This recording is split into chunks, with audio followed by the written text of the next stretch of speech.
கிறிஸ்தேசுக்குள் மிகவும் அன்பாக அழைக்கப்பட்ட அன்புக்குரிய சகோதர சகோதரிகளுக்கு இந்த காலை வேளை கூட நம் ஆண்டவராக இயேசு கிறிஸ்துவின் நாமத்தினால உங்கள் யாவருக்கும் நான் அன்பின் வாழ்த்துக்களை நான் தெரிவித்துக் கொள்கிறேன். இந்த நாளை கூட கொடுத்த நம்முடைய பிதாவாகிய தேவனுக்கும் நம் ஆண்டவராக இயேசு கிறிஸ்துவுக்கும் நம் நன்றியை நாம் தெரிவித்துக் கொள்ளுகலாம். அன்புக்குரிய சகோதர சகோதரிகளே, முதலாவது தடவை உங்க மத்தியில தேவனோட வார்த்தைகளை பேச தேவன் பெரிதான நம்மளுக்கு கிருபை செய்திருக்கிறார். அது கூட தேவனுக்கு நம்ம கிறிஸ்து மூலியமாக நான் நன்றியை நான் தெரிவித்துக் கொள்கிறேன்.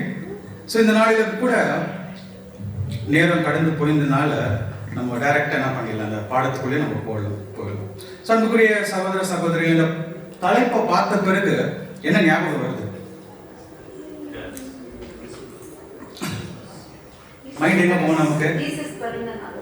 ஜீசஸ் பிறந்த நாள் ஒரு மைண்டு நமக்கு போவோம் கண்டிப்பா. பட் நமக்கு ஏற்கனவே நம்ம சத்தியத்தை அறிந்திருந்தனால நமக்கு கிளியரா தெரியும் ஆண்டவராக இயேசு கிறிஸ்துவின் பிறந்த நாள் அது டிசம்பர் 25ஆம் தேதி இல்லைன்ற ஒரு விஷயத்தை கூட நம்ம கவனிக்கிறோம். சரி, அப்ப இப்ப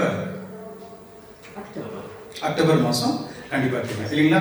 ஸோ அதுக்கு அநேக கால்குலேஷன் நம்ம பார்க்குறோம். தானியல்ல இருக்கிற அந்த 70 வாரம் தீர்க்க தரிசனத்தை வச்சு தான் நம்ம என்ன பண்றோம், அக்டோபர் மாசத்துல அவர் பிறந்திருப்பார். அப்புறமா யோனான் ஸ்தானருடைய பிறந்த நாளை வச்சு கூட நமக்கு கனெக்ட் பண்றோம். அந்த மாதிரி நிறைய விஷயங்கள் இருக்கு. ஸோ பட் இன்னைக்கு நம்ம விசேஷமா நம்ம பார்க்கக்கூடிய ஒரு விஷயத்தை நம்ம பார்க்கும்போது, இந்த கேரல் சிங்கிங்கிறது இந்த டிசம்பர் மாசத்துல ரொம்ப ஃபேமஸான ஒரு விஷயம் இல்லைங்களா? இதுக்கு நம்ம கூட போயிருக்கிறோம் முன்னாடி இல்லைங்களா? அநேக இடத்துல போய் நம்ம அந்த பாடல்லாம் நம்ம பாடியிருக்கிறோம். ஸோ அப்ப இந்த கேரல்ஸை பத்தி நம்ம பார்க்கும்போது என்னென்ன கேரல்ஸ் இருக்குங்க, ஒரு இன்ட்ராக்ஷனாக போனால் தான் நல்லா இருக்கு. இந்த சப்ஜெக்ட் பொறுத்த வரைக்கும் கொஞ்சம் டெப்தா போறதுனால இந்த சப்ஜெக்ட் கொஞ்சம் டீப் உள்ள போயிடுவோம். அதனால இப்போ காலையில உட்காந்துக்கிற ஒரு இந்த இடத்துல உட்காந்து நிற்கும் போது நான் நினைச்சேன் இங்கே ஊட்டியில் இருக்கிற மாதிரி இருக்குன்னு இல்லைங்களா? ஸோ அந்த ஒரு அட்மாஸ்பியரை கொடுக்குற மாதிரி இருந்துச்சு. அதே நேரத்தில் நல்ல ஒரு சீசன் இருக்கிறதுனால தூக்கம் நமக்கு வரது ரொம்ப அது நேச்சர் இல்லைங்களா? மார்னிங்ல அதை சண்டே வாரம் ஃபுல்லாக ஒர்க் பண்ணிட்டு வரக்கூடிய ஒரு நேச்சர். அதனால இந்த இன்ட்ராக்ஷன் இருக்கும்போது இன்னும் கொஞ்சம் ஒரு இந்த சப்ஜெக்ட் வந்து இன்னும் கொஞ்சம் ஒரு டெப்த்தாக நம்ம அண்டர்ஸ்டாண்ட் பண்ணிக்கலாம்னு நம்ம பார்க்குறோம். சரி, என்ன கேரல்ஸ் நமக்கு தெரியும்னு சொல்லும் போது நம்ம நிறைய பாடல் பாடியிருக்கோம் இல்லைங்களா? என்ன வருதுல ஒரு 2-3 பாடல்கள்.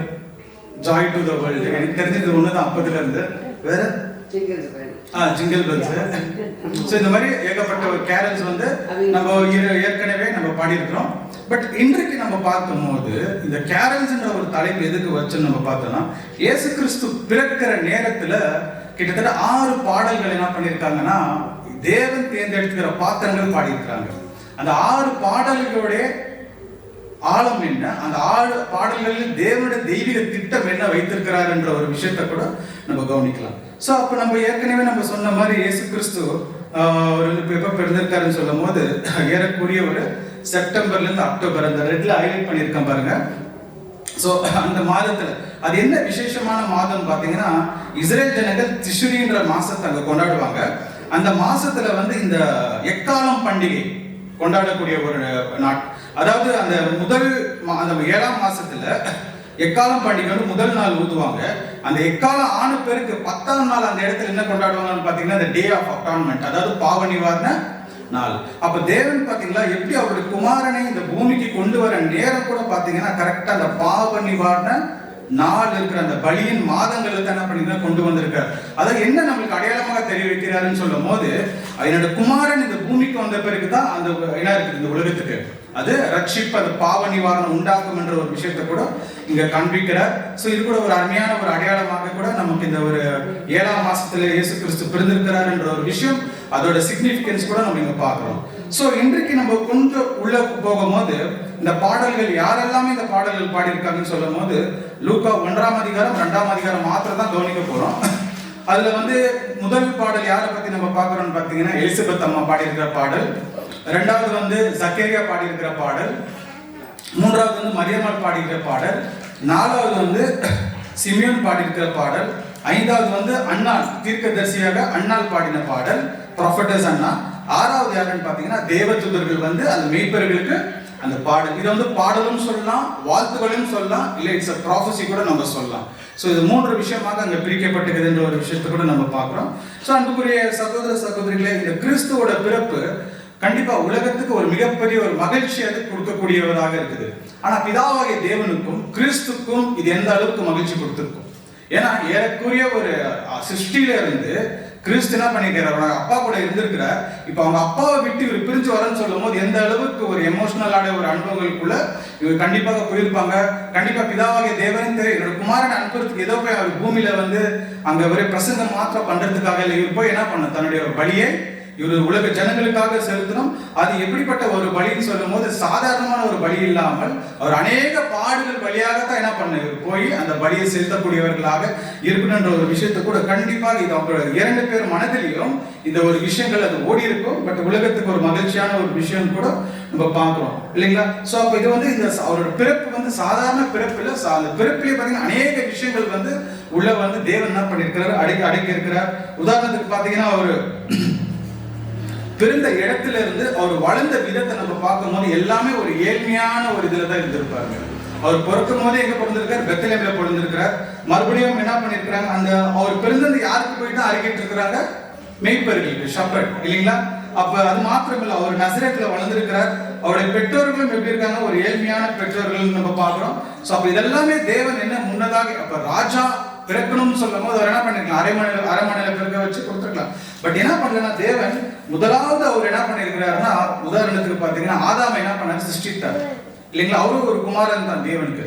அந்த ஆதாமை சிருஷ்டிக்கும் போது அவர் எப்படி சிருஷ்டித்தார்னா ஒரு பரிபூர்ண மனுஷனாக தான் இந்த பூமியில கொண்டு வந்தார். ஆனா கிறிஸ்துவை 2ஆம் ஆதாமை கொண்டு வரும்போது இந்த பூமியில என்ன பண்ணல, அவர் குழந்தையாக தான் அவர் கொண்டு வந்தார். காரணம் என்னன்னு பாத்தீங்கன்னா, அந்த குழந்தையில இருந்து அவர் அந்த பலி செலுத்துற மட்டும் அநேக ஒரு பாடுகளுக்குள்ளே அனுபவத்துக்குள்ளே அவர் என்ன ஆகணும், போயாகணும். காரணம் என்னன்னு பார்த்தா அவர் தாழ்மையாக என்ன பண்ண எல்லாத்தையும் அந்த ஒரு பலியை அவர் செலுத்தக்கூடியவர்களாக இருக்கின்ற ஒரே காரணத்தினால தான் தேவன் என்ன பண்ணிக்கிறாருன்னா, அவர் குழந்தை பருவத்திலிருந்து என்ன பண்ணிக்கிறாருன்னா அவருக்கு அவருடைய கொல்கத்தாக்கு போற பட்டு அவர் என்ன பண்ணிருக்காரு, டிராவல் பண்ணிருக்கிறாருன்ற ஒரு விஷயத்தை கூட நம்ம கவனிக்கிறோம். ஸோ அப்போ அவரோட பிறப்புன்றது கண்டிப்பாக வந்து ஒரு சாதாரணமான ஒரு விஷயம் இல்லை, அநேக விஷயங்கள் இருக்குது. அதுல விசேஷமாக நமக்கு கூட பிரயோஜனமா இருக்குது நம்ம பார்க்கிறோம். ஸோ அப்போ இன்றைக்கு நம்ம பார்க்கும்போது இந்த ஒரு பாடல்கள்ல முதல் பாடலாக யார் நம்ம பார்க்க போறோம்னா எலிசபெத். அந்த பாடலும் சொல்லலாம், இல்லை ஒரு கிரீட்டிங்ஸும் சொல்லலாம், அது ஒரு கைண்ட் ஆஃப் ப்ராஃபஸி, ஒரு தீர்க்க தரிசனத்தை கூட சொல்லலாம். இதை எங்க ஆரம்பிக்கலாம்னு சொல்லும் போது லூக்கா 1ஆம் அதிகாரத்துல இங்க என்ன பண்ணிருக்காருன்னு பாத்தீங்கன்னா, அந்த எலிசபெத்தும் சக்கேரியா. இந்த எலிசபெத் யாருன்னு பாத்தீங்கன்னா இஸ்ரேல்ல பாத்தீங்கன்னா சக்கேரியா யாரு, ஒரு பிரீஸ்ட், ஒரு ஆசாரியன், ஆசாரியனுடைய மனைவி தான் இங்க எலிசபெத் அம்மா. இப்ப கண்டிப்பாக இஸ்ரேல்ல ஒரு ஆசாரியனா இருக்கும் போது அவருடைய மனைவியோட ஸ்தானம் எப்படி இருக்கும், கண்டிப்பாக ஒரு உயர்ந்த ஸ்தானத்துல தான் இருக்கும் இல்லைங்களா. ஸோ அது வந்து எந்த ஒரு மாற்றம் இல்லை, ஒரு நல்ல ஒரு கனத்தோட தான் என்ன பண்ணியிருப்பாங்கன்னா வாழ்ந்திருப்பாங்க. அது மாத்திரம் இல்லை, மல்கியா பழைய ஏற்பாடுல மல்கியாலேருந்து மத்தேயு மட்டும் கிட்டத்தட்ட 400 வருஷம் இடைவெளி இருக்கு, இந்த டார்க் ஏஜஸ். அந்த நேரத்தில் பார்த்தீங்கன்னா தேவன் இஸ்ரேல் ஜனங்கள் மத்தியில் என்ன பண்ணல, ஒரு கம்யூனிகேஷன் இல்லவே இல்லை. ஆனா அந்த நாட்கள்ல கூட இங்க எப்படி வாழ்ந்திருக்காங்கன்னு பார்க்கும்போது இந்த 2 கப்புள்ஸ், அதாவது எலிசபெத்தும் இந்த சக்கரை எப்படி வாழ்ந்திருக்காங்கன்னு சொல்லும் போது எல்லாம் தேவனுடைய பிரமாணங்களை கடைபிடித்து நீதி உள்ளவர்களாய் இருந்தார்கள் என்று லூக்கா 1ஆம் அதிகாரம் 6ஆம் வசனத்திற்குள்ள படிக்கிறோம் இல்லைங்களா. ஸோ அதனால வந்து அன்புக்குரிய சகோதர சகோதரிகளே, இந்த எலிசபெத் அம்மாவை இப்ப யார் பார்க்க போறாங்கன்னா மரியம்மா பார்க்க போறாங்க. மரியம்மா இருக்கிற இடம் வந்து யுதேயா இல்லைங்களா. இப்ப எலிசபெத் அம்மா இருக்கிற இடம் வேற. ஆனா கிட்டத்தட்ட மரியம்மாவை எலிசபெத் அம்மாவை சந்திக்கிற ஒரு டிராவல் பீரியட் இருக்கு இல்லைங்களா, அது கிட்டத்தட்ட ஏறக்கூடிய 120 கிலோமீட்டர்ஸ் டிராவலிங்.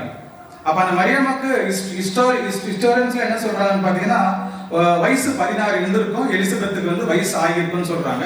இந்த மரியம் என்ன பண்ணிருக்காங்க, அவ்வளவு தூரம் கண்டிப்பா என்ன பண்ண டிராவல் பண்ணி போயிருக்கிறது ஒரு சாதாரண விஷயம் இல்லை. ஆனா அந்த தெய்வீக திட்டத்துல என்ன பண்ணிருக்காங்கன்னா தேவன் ஒரு ஏற்பாடு பண்ணிருக்கிறான்னு சொல்லும் போது, ஒரு சூசன் வெசல், ஒரு பாத்திரத்தை தேர்ந்தெடுத்திருக்கிறேன்னு சொல்லும் போது இவங்க எல்லாமே பரிசுத்த ஆவியினால் நடத்தப்படுவார்கள். அது எந்த ஒரு சூழ்நிலையில இருந்தாலும், எந்த ஒரு கஷ்ட சூழ்நிலை இருந்தாலும் இவங்க நடத்தப்பட்டார்கள். மரியாதை அங்க போய் பாக்குறாங்க. அவங்க போன பிறகு உடனே அங்க எலிசபெத் அம்மா என்ன பண்றாங்க, அவங்கள பார்த்துட்ட பிறகு லூக்கா 1ஆம் அதிகாரம் 39 கூட வாசிக்கலாம்.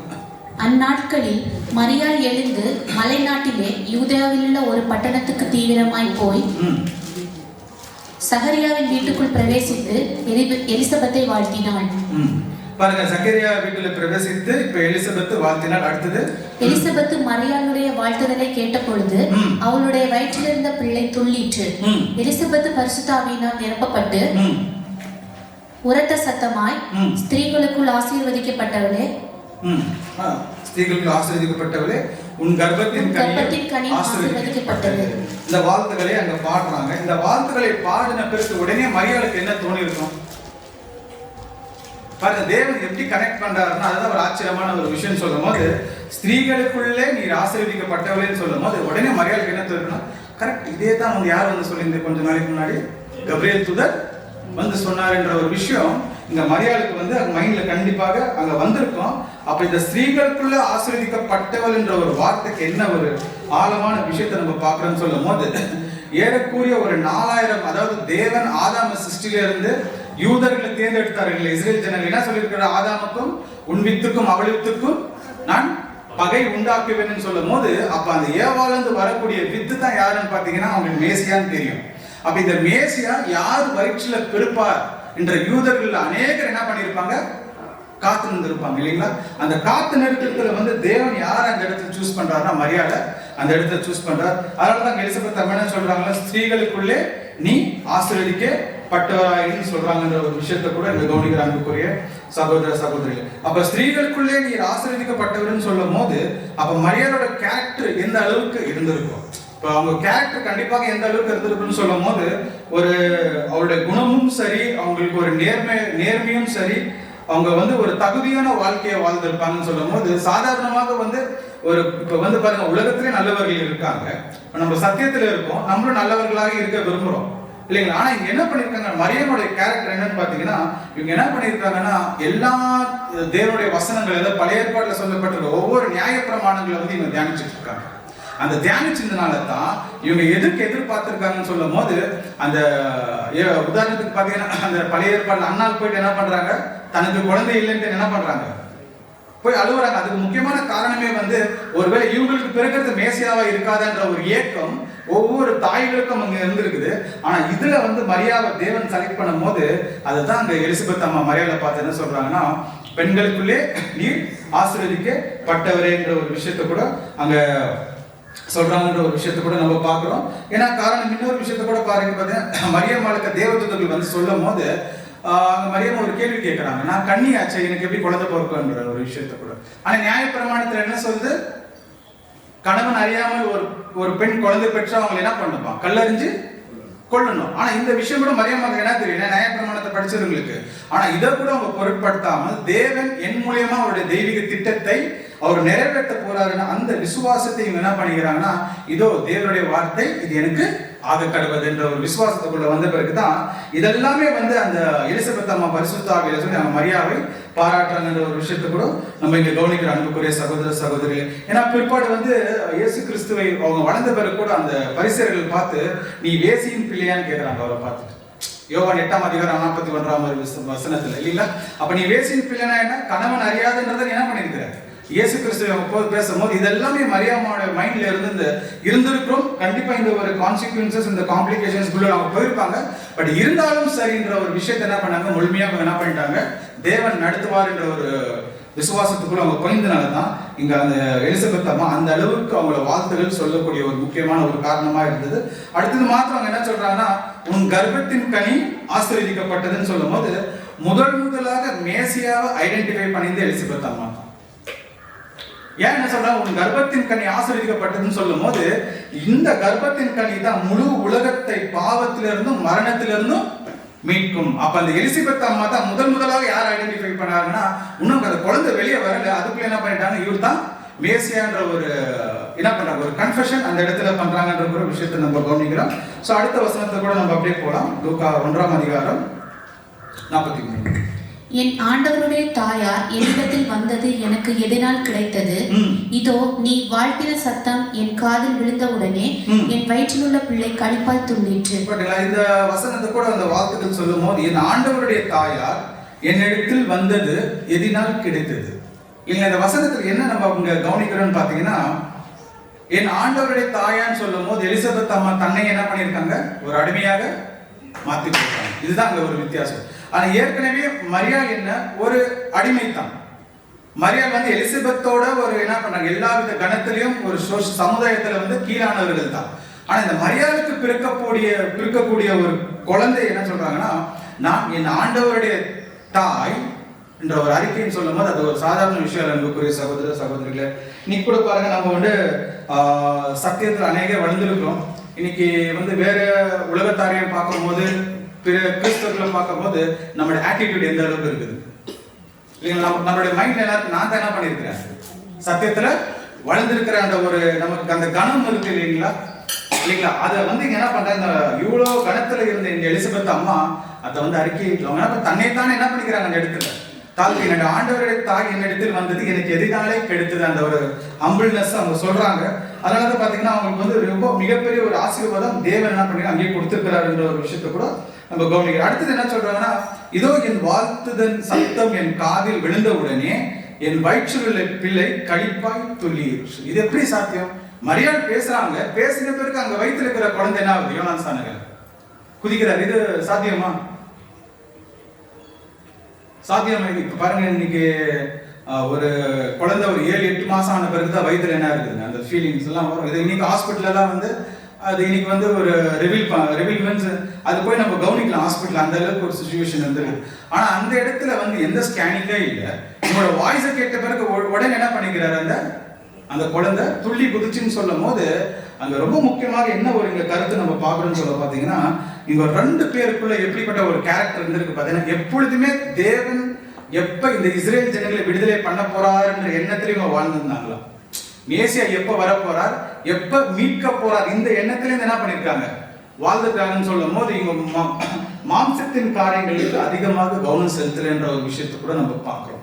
சோ அப்பதான் அதுக்குதான் வந்து அந்த மரியாதையோடைய வார்த்தையை கேட்டிருந்தோம், அந்த குழந்தை என்ன துள்ளி குதிக்குதுன்றது நம்ம பார்க்கிறோம். அதிலே பாருங்க, லூக்கா 1ஆம் அதிகாரம் 15ஆம் வசனத்தை கூட நம்ம வாசிக்கலாம். லூக்கா 1:15. அவன் கர்த்தருக்கு முன்பாக பெரியவனாய் இருப்பான், திராட்சரசமும் மதுவும் குடியான், தன் தாயின் வயிற்றில் இருக்கும் போதே பரிசுத்த ஆவியினால் நிரப்பப்பட்டிருப்பான். பாத்தீங்களா, என்ன கனெக்ட் பண்ண, ஒரு தாயின் வயிற்றிலே அந்த குழந்தை யாரு ஜான் தி பேப்டிஸ்ட் இருக்கும் போது பரிசுத்த ஆவியினால் நிரப்பப்பட்ட பிறகு இந்த மரியாதை கேட்ட பேசும்போது அந்த வார்த்தைகளை கேட்ட பிறகு உடனே என்ன பண்றாரு, அவரு அந்த இடத்துல துள்ளி குதிக்கிறார் என்ற ஒரு விஷயத்தை கூட நம்ம கவனிக்கிறோம். இதெல்லாமே மரியாதை கேட்கும் போது கப்ரியேல் சொன்னது இவருக்கு உங்களுக்கு என்ன ஆகுது, இன்னும் பலப்படுத்துது, இன்னும் விசுவாசத்தை என்ன ஆகுது, கண்டிப்பாக தேவன் பெரிய காரியத்தை நடத்த போறாருன்ற ஒரு வந்து அங்க வந்து பலப்படுத்துறார். சோ அதனாலதான் வந்து அந்த எலிசபெத் அம்மா இன்னொரு வார்த்தையை சொன்னாங்க, விசுவாசித்தவளே பாக்கியவதி, கர்த்தராலே அவளுக்கு சொல்லப்பட்ட வேலை நிறைவேறும் என்றாள் என்ற ஒரு விஷயத்தை வந்து அப்ப ஏன் விசுவாசத்திலே பாக்கியவதின்னு சொல்லும் போது, ஏற்கனவே கப்ரியேல் தூதர் வந்து சக்கரியாக்கு சொல்றாரு இல்லைங்களா, ஆனா சக்கரியா அந்த இடத்துல என்ன பண்ணல, விசுவாசிக்கல. ஆனா இங்க யார் விசுவாசிச்சது, மரியம்மா விசுவாசிச்சதுனால இங்க எலிசபெத் அம்மா என்ன சொல்றாங்க, அவங்களை பார்த்து விசுவாசித்தவளே நீ பாக்கியவதி என்ற ஒரு விஷயத்தை கூட நமக்கு கவனிக்கிறாங்க சகோதர சகோதரிகளே. சோ அப்ப முதலாவது இந்த பாடலை நம்ம கவனிக்கும் போது எந்த அளவுக்கு கிறிஸ்து அங்க வெளிப்பட்டிருக்கிறாருன்னு சொல்லும் போது அந்த அளவுக்கு தன்னைத்தானே அந்த எலிசபெத் அம்மா என்ன பண்ணீங்க, தாழ்மையை படுத்தி கொண்டாங்க. இதெல்லாம் பாருங்க, இதெல்லாம் அருமையான ஒரு பாத்திரங்களாக தேவன் வந்து அவருடைய பிறக்கிற டைம்ல நமக்கு வைத்திருக்கிறார் என்ற ஒரு விஷயத்தை கூட இங்க கவனிக்கிறாங்க சகோதர சகோதரிகளே. நம்ம 2வது பாடலுக்கு கூட நம்ம போயிடலாம். 2வது பாடல் எது பாத்தீங்கன்னா, லூக்கா 1ஆம் அதிகாரம் கொஞ்சம் லூக்கா 1ஆம் அதிகாரம் 67-80 வரை நீங்க எல்லாமே படிக்க வேணாம். அதுல ஒரு சில வசனங்கள் மாத்திரம் நம்ம பார்க்கலாம்.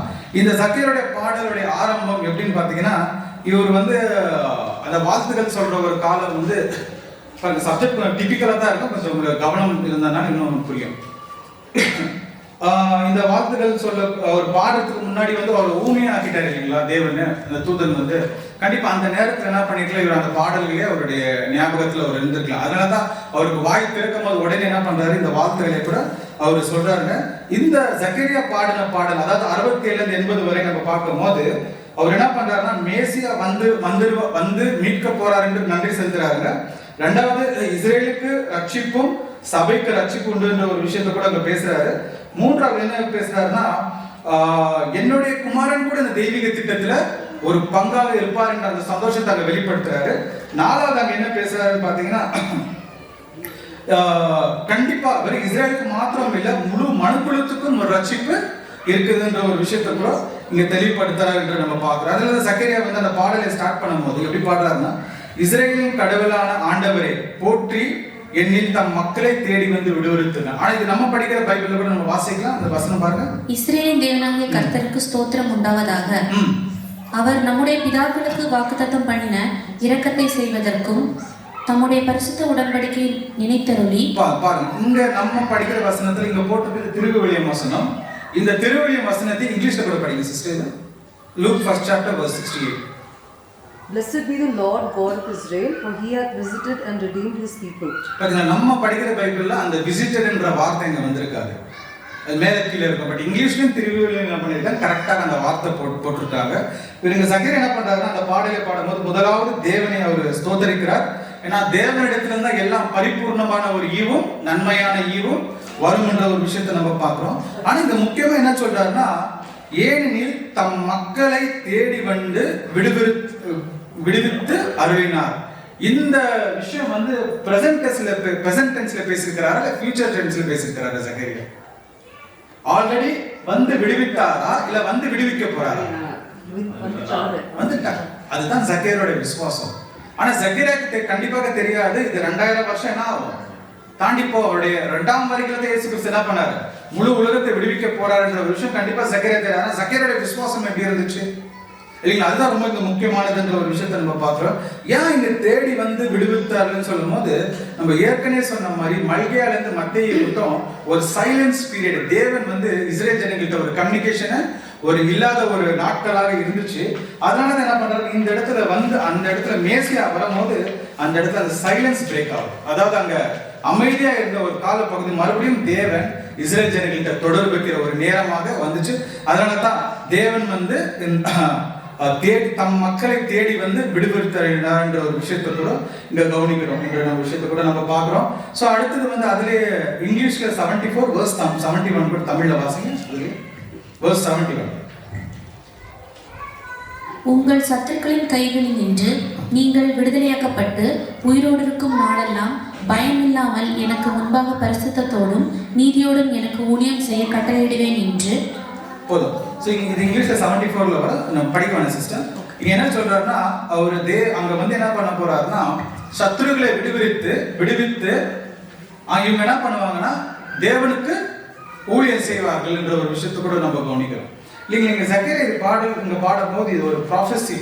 பார்த்தீங்கன்னா இப்போ 1ஆம் வருகையில மேசியா வந்தாரு, இஸ்ரேல் விடுதலை பண்ணாரா? விடுதலை ஆகல. 70 AD என்ன கம்ப்ளீட் டிஸ்ட்ரக்ஷனுக்குள்ள போயிட்டாங்க இல்லைங்களா? அவங்க வந்து மேசியா வந்த பிறகு இஸ்ரேல் ஜனங்கள் தேவனை சேவிச்சார்களா? அதுவும் நடக்கல இல்லைங்களா? இது எங்க நடக்க போகுதுன்னு சொல்லும் போது கண்டிப்பாக அந்த இஸ்ரேலை மறுபடியும் கூட்டி சேர்க்கிறன்ற ஒரு விஷயத்த சொல்றாரு இல்லைங்களா? அந்த கூட்டி சேர்த்த பிறகு எப்ப இவங்க மேசியாவை அக்செப்ட் பண்றாங்களோ அங்கதான் இவங்க என்ன பண்ணுவாங்கன்னா இவங்க தேவனை சேவிப்பார்கள் என்று எசேக்கியேல் 20ஆம் அதிகாரம் 40ஆம் வசனத்தை கூட வாசிக்கலாம். இஸ்ரேலின் உயரமான மலையாகிய என் பரிசுத்த மலையிலே இஸ்ரேலுடைய எல்லா வம்சத்தாரும் ஆகிய தேசத்திலுள்ள அனைவரும் என்னை சேவிப்பார்கள் என்று கர்த்தராகிய ஆண்டவர் சொல்கிறார். பாத்தீங்களா, ரொம்ப அருமையாக சொல்றாருன்னா, சக்கேரியா வந்து 2000 வருஷத்துக்கு முன்னாடி இந்த பாடலை பாடிந்தாலும் கூட இதோட நிறைவேறுதல் எங்க இருக்குன்னா நம்முடைய காலப்பகுதியில இது நிறைவேறும் என்ற ஒரு விஷயத்தை கூட நம்ம பார்க்கிறோம். அன்புக்குரிய சகோதர சகோதரி, ஏன் முதலாவது அந்த இஸ்ரேல்கள் வந்து சேவிப்பார்கள் சொல்லும் போது சக்கேரியா 8ஆம் அதிகாரம் 23ஆம் வசனத்தை கூட வாசிக்கலாம். சக்கேரியா 8:23 வாசிங்க சிஸ்டர்.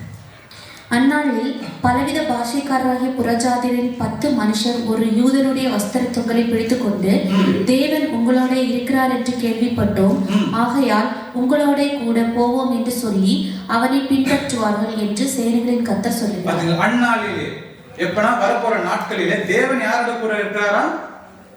இஸ்ரேல் ஜனங்களோட கூட இருப்பாரா? இங்க சொல்லக்கூடிய ஆனா இன்னைக்கு எப்படி சொல்றாங்க, இப்போ ஒரு போன அக்டோபர் 7ஆம் தேதியில இருந்து அந்த வார் ஸ்டார்ட் ஆச்சு இல்லைங்களா இஸ்ரேல் மேல, அந்த அம்மாஸ் மூலியமா. அதுல இருந்து கிட்டத்தட்ட 1 வருஷ காலங்கள் நம்ம தாண்டி வந்திருக்கிறோம். இந்த விஷயங்கள் பார்க்கும்போது இப்ப எல்லாருடைய கவனம் யார் பக்கம் இருக்கு? இஸ்ரேல் பக்கம் தான் இருக்கு.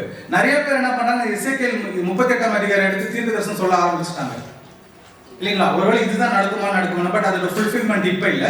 அதை நம்ம வேற பண்ண கூட அதை ஸ்டடி பண்ணலாம். பட் இங்க என்ன இருக்குதுன்னு பாத்தீங்கன்னா, இங்க ஏன் வந்து இஸ்ரேல் தான் முதலாவது தேவனை வந்து சேவிப்பார்கள் சொல்லும் போது இஸ்ரேல் மூலியமா தான் முழு உலகத்துக்கே ரட்சிப்பு போகும். எப்ப சபை நிறைவேறின பிறகு, மனவாட்டி நிறைவேறின பிறகுதான் இஸ்ரேல் மூலியமா தான் முழு உலகத்துக்கே ரட்சிப்பு போகுன்ற ஒரு விஷயத்தை கூட நம்ம வாசிக்கலாம் பாருங்க. ஏசாயா 2ஆம் அதிகாரம் 3ஆம் வசனத்தை கூட. திரளான ஜனங்கள் புறப்பட்டு வந்து, நாம் கர்த்தரின் பர்வதத்துக்கும் யாக்கோபின் தேவனுடைய ஆலயத்துக்கும் போவோம் வாருங்கள், அவர் தமது வழிகளை நமக்கு போதிப்பார், நாம் அவர் பாதைகளில் நடப்போம் என்பார்கள். பாத்தீங்களா, அவருடைய பாதையில் நாம் நடப்போம், ஏனெனில் சியோனிலிருந்து வேதமும் எருசலேமிலிருந்து கர்த்தரின் வசனமும் வெளிப்படும். அப்ப வேதமும் வசனமும் எங்க தான் வெளிப்படும்? இஸ்ரேலிலிருந்து அது வெளிப்பட்டு உலக ஜனங்களுக்கும் அது போகும் என்ற ஒரு விஷயத்தை கூட நம்ம பார்க்கிறோம். இது நம்ம காலங்களில் ஏறக்குரிய ஒரு நிறைவேற காலகட்டத்தில் தான் அது நம்ம இங்க இருக்கிற அன்புக்குரிய சகோதர சகோதரிகளோட யோசிக்கிறோம். இதுதான் சக்கரை என்ன சொல்றாருன்னா, தேவன் அவர்களை விடுவித்து இவங்கள் தேவனை சேவிப்பார்கள் என்ற ஒரு தீர்க்க தரிசனம். இது நம்ம இருக்கிற காலத்துல கூடிய சீக்கிரத்தில் அது நிறைவேறும் என்ற ஒரு விஷயத்தை கூட இங்க நம்ம கவனிக்கிற அன்புக்குரிய சகோதர சகோதரிகள் யோசிக்கிறோம் இல்லைங்களா? சோ அதனாலதான் வந்து நெக்ஸ்ட் சக்கரியா கூட அதை கண்டினியூ பண்ணுங்க. அதுல சக்கரியா லூக்கா 1ஆம் அதிகாரம்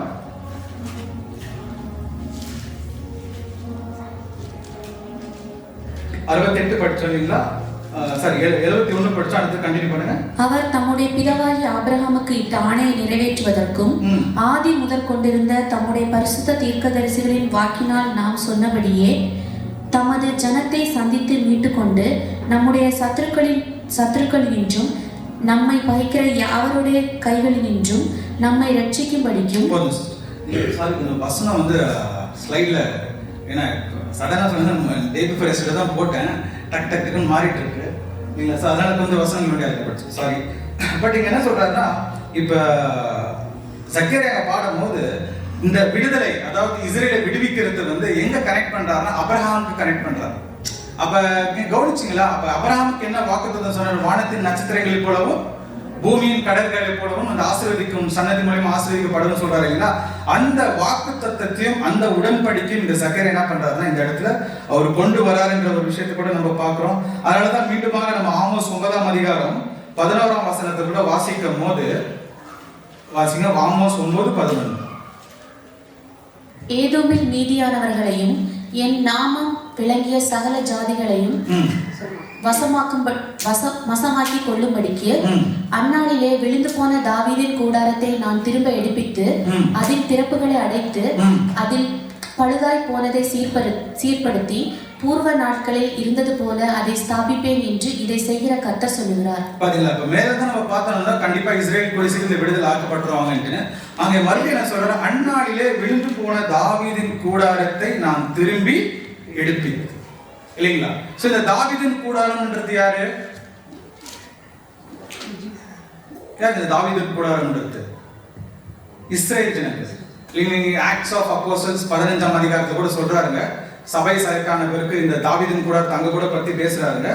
பட் இந்த தாவீதின் கூடாரத்தை அந்நாளிலே நான் எழுப்புவேன்னு சொல்லும் போது இன்னைக்கு இஸ்ரேலோட ஜனங்கள் வந்து சிதறடிக்கப்பட்டார்கள் நம்ம சொல்றோம் இல்லைங்களா?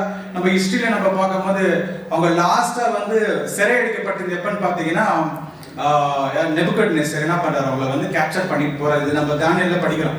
அது கேப்சர் பண்ணிட்டு போடுற ஒரு காலப்பகுதி வந்து 606 BCன்ற ஒரு ஹிஸ்டாரியன்ஸ் நமக்கு கொடுக்குறாங்க. இந்த 606 BCல இருந்து இஸ்ரேல் ஜனங்கள் வந்து உலக வரைபடத்துல இல்ல, மேப்ல என்ன பண்ணல இல்ல. அதனால தான் கூட பாலஸ்தீன்கள் மற்ற அரப்ஸ் என்ன சொல்றாங்க, இவங்கெல்லாம் இப்போ வந்துன்ற ஒரு விஷயத்த கூட சொல்றாங்கன்ற பார்க்கிறோம். பட் நமக்கு பைபிள்ல வந்து அநேக ஹிஸ்டரிஸ் இருக்குது. பட் இவங்க மறுபடியும் கூட்டி சேர்க்கப்பட்டிருக்கிற ஒரு காலப்பகுதி நமக்கு தெரியும். 1948ல அவங்களுக்கு என்னாச்சு, ஆஸ் எ நேஷனாக அவங்க வந்திருக்கிறாங்க. அந்த ஒரு பிளெஸிங்ஸ், அதாவது ஃப்ளெஷ்லி பிளெஸிங்ஸ் அவங்க கிடைச்சிருக்குன்னு சொல்லும் போது இங்க என்ன பண்றாருன்னா தாவீதின் கூடாரத்தை எடுத்து கட்டுறதுக்கு ஆரம்பிக்கிறார் தேவன் இல்லைங்களா? அதனால சொல்றாரு. அப்ப பாருங்க, இதெல்லாமே சக்கரியா சொல்றது எல்லாமே வந்து நம்ம கண் முன்னாடி நடக்குதுன்னு சொல்லும் போது நம்ம கண்கள் பாக்கிய கண்கள் இல்லைங்களா? சோ அப்ப நம்மளுடைய ஓட்டம் எந்த அளவுக்கு இருக்கணும்ன்ற ஒரு விஷயத்தை கூட இங்க கவனிக்கலாம் கூடிய சகோதர சகோதரிகளே. சோ அடுத்தது கூட நம்ம பார்க்கும் போது, ஆனா இந்த இஸ்ரேல் இந்த கட்டப்படுதுன்னு சொல்லும் போது இன்னைக்கு ஒரு நேஷனாக வந்துட்டாங்க. இந்த பாருங்க, இன்னைக்கு இந்த இஸ்ரேல்ல இருக்கிற 95% டெக்னாலஜிஸ் எல்லாம் என்ன பண்றாங்க, இந்த உலகமே இல்லைங்களா எல்லாமே யூஸ் பண்றாங்கன்னு சொல்லும் போது ஃபிளஷ்லியான ஒரு பிளெஸிங்ஸ் என்ன ஆயிடுச்சுன்னா முழு உலகத்துக்கு என்ன ஆயிடுச்சு போயிடுச்சுன்ற ஒரு விஷயத்தை கூட நம்ம பார்க்கிறோம். ஆனா இன்னும் என்ன பண்ண, மேசியாவை முழுமையாக ஏற்றுக்கொள்ளாத கண்டிப்பாக அந்த 3ஆம் உலக யுத்தத்துல தான் இவங்க ஆரம்பத்துல தான் இவங்க ஏற்றுக்கொள்வாங்கன்ற ஒரு விஷயத்தை கூட நம்ம இங்க கவனிக்கிறோம். சோ ஆனா இங்க நம்ம பார்க்கும்போது இவர் வந்து அவருடைய உடன்படிக்கையை வந்து தேவன் நினைவு கூறுவார் என்ற சக்கரைன்னு சொல்லும் போது தேவன் என்ன பண்றாரு, ஆல்ரெடி அதை நினைவுக்கு என்ன பண்ணிட்டாரு, ஆரம்பிச்சிட்டாருன்னு நம்ம பார்க்கிறோம். இப்போ இஸ்ரேல் 1948ல வந்து என்ன ஆயிடுச்சுங்க, ஒரு நேஷனாக வரும்போது இது கண்டிப்பாக வந்து ஒரு மனுஷனாக செய்ய முடியாத ஒரு காரியம் இல்லைங்களா. நம்ம ஒரு கால்குலேஷன் நம்ம போட்டோம்னா கிட்டத்தட்ட 1845 இயர்ஸ் இவங்களுக்கு வந்து ஒரு பனிஷ்மெண்ட் இருந்துச்சு இல்லைங்களா. ஆனா இங்க பாத்தீங்கன்னா ஒரு உதாரணத்துக்கு பாத்தீங்கன்னா நம்ம வந்து கடைசியாக யார் இங்க புடிச்சுன்னு போயிருந்து நம்ம பாக்குறோம், நெபுகத்நேசர் வந்து புடிச்சுன்னு போனாரு நம்ம பாக்குறோம். ஆனா இங்க எப்பயும் எங்க அடிமைத்தனத்துல போயிட்டாங்க, யாக்கோபோட காலத்திலயும் அடிமைத்தனத்துல போயாச்சு எகிப்துக்கு இல்லைங்களா. அங்கத்துல இருந்து பாத்தீங்கன்னா கிட்டத்தட்ட வந்து 1948 முட்டை இதெல்லாம் இருந்திருக்காங்க. அவங்க வேற ராஜாக்கள் தான் அவங்க ஆளுகை செஞ்சிருக்கிறாங்க. ஆனா சவுல் நடுவுல தாவீதுன்னு வந்தாரு, இவங்க தப்பு பண்ணும் போதெல்லாம் எங்க போயிட்டாங்க, வேற ராஜாக்கள் புறஜாதிகள் ராஜாக்கள் வந்து தான் இவங்க ஆளுகை செஞ்சிருக்கிறாங்க நம்ம பாக்குறோம். ஆனா தேவன் என்ன பண்ணிக்கிறார், ஆபிரகாமுக்கு சொன்ன உடன்படிக்கையை நிறைவேற்றினார் என்ற ஒரு விஷயத்தை கூட இங்க கவனிக்கிறாங்க சகோதர சகோதரர். அதனால சொல்ற அந்நாளிலே நான் மறுபடியும் அந்த இஸ்ரவேலின் கூடாரத்தை திருப்பி எடுத்து நடத்துவேன்றாருங்க. இதை கூட அடுத்த சக்கரியா பேசும்போது கூட லூக்கா 1ஆம் அதிகாரம் தமிழ்ல 78-79, இங்கிலீஷ்ல 78-79 அது வாசிங்க.